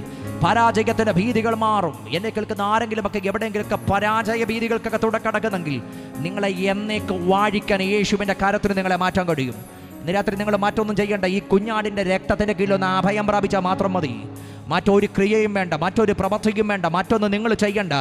എൻ്റെ പാപത്തിൻ്റെ പരിഹാരത്തിന് വേണ്ടി കാൽവറിയിൽ മരിച്ച യേശു ക്രിസ്തുവിലൂടെ എനിക്ക് എന്നേക്കും ഒരു ജീവൻ ഉണ്ടെന്ന് നിങ്ങൾ ഉള്ളിൽ വിശ്വസിച്ച് നിങ്ങളുടെ വായ് കൊണ്ട് അതൊന്ന് ഏറ്റു പറഞ്ഞാൽ നാളെയല്ല ഇന്ന് രാത്രിയിൽ ആ ദൈവക്കാരൻ നിങ്ങളുടെ ലൈഫിനെ മാറ്റിമറിക്കും. നിങ്ങളുടെ ജീവിതത്തെ രൂപാന്തരപ്പെടുത്തും. കാലങ്ങളായിട്ട് നിങ്ങളിൽ സംഭവിച്ച ചില പരാജയത്തിൻ്റെ അടിമത്തങ്ങളെ ഇന്ന് രാത്രി തകർത്തു മാറ്റാൻ യേശുവിൻ്റെ നാമത്തിനും യേശുവിൻ്റെ ശക്തിക്കും കഴിയുമെങ്കിൽ വിശ്വസിച്ചൊന്ന് പ്രാർത്ഥിച്ചു തുടങ്ങിക്കോ. എല്ലാ കണ്ണുകളും അടയട്ടെ, എല്ലാ ഹൃദയങ്ങളും ഒരു നിമിഷം സമർപ്പിക്കപ്പെടട്ടെ.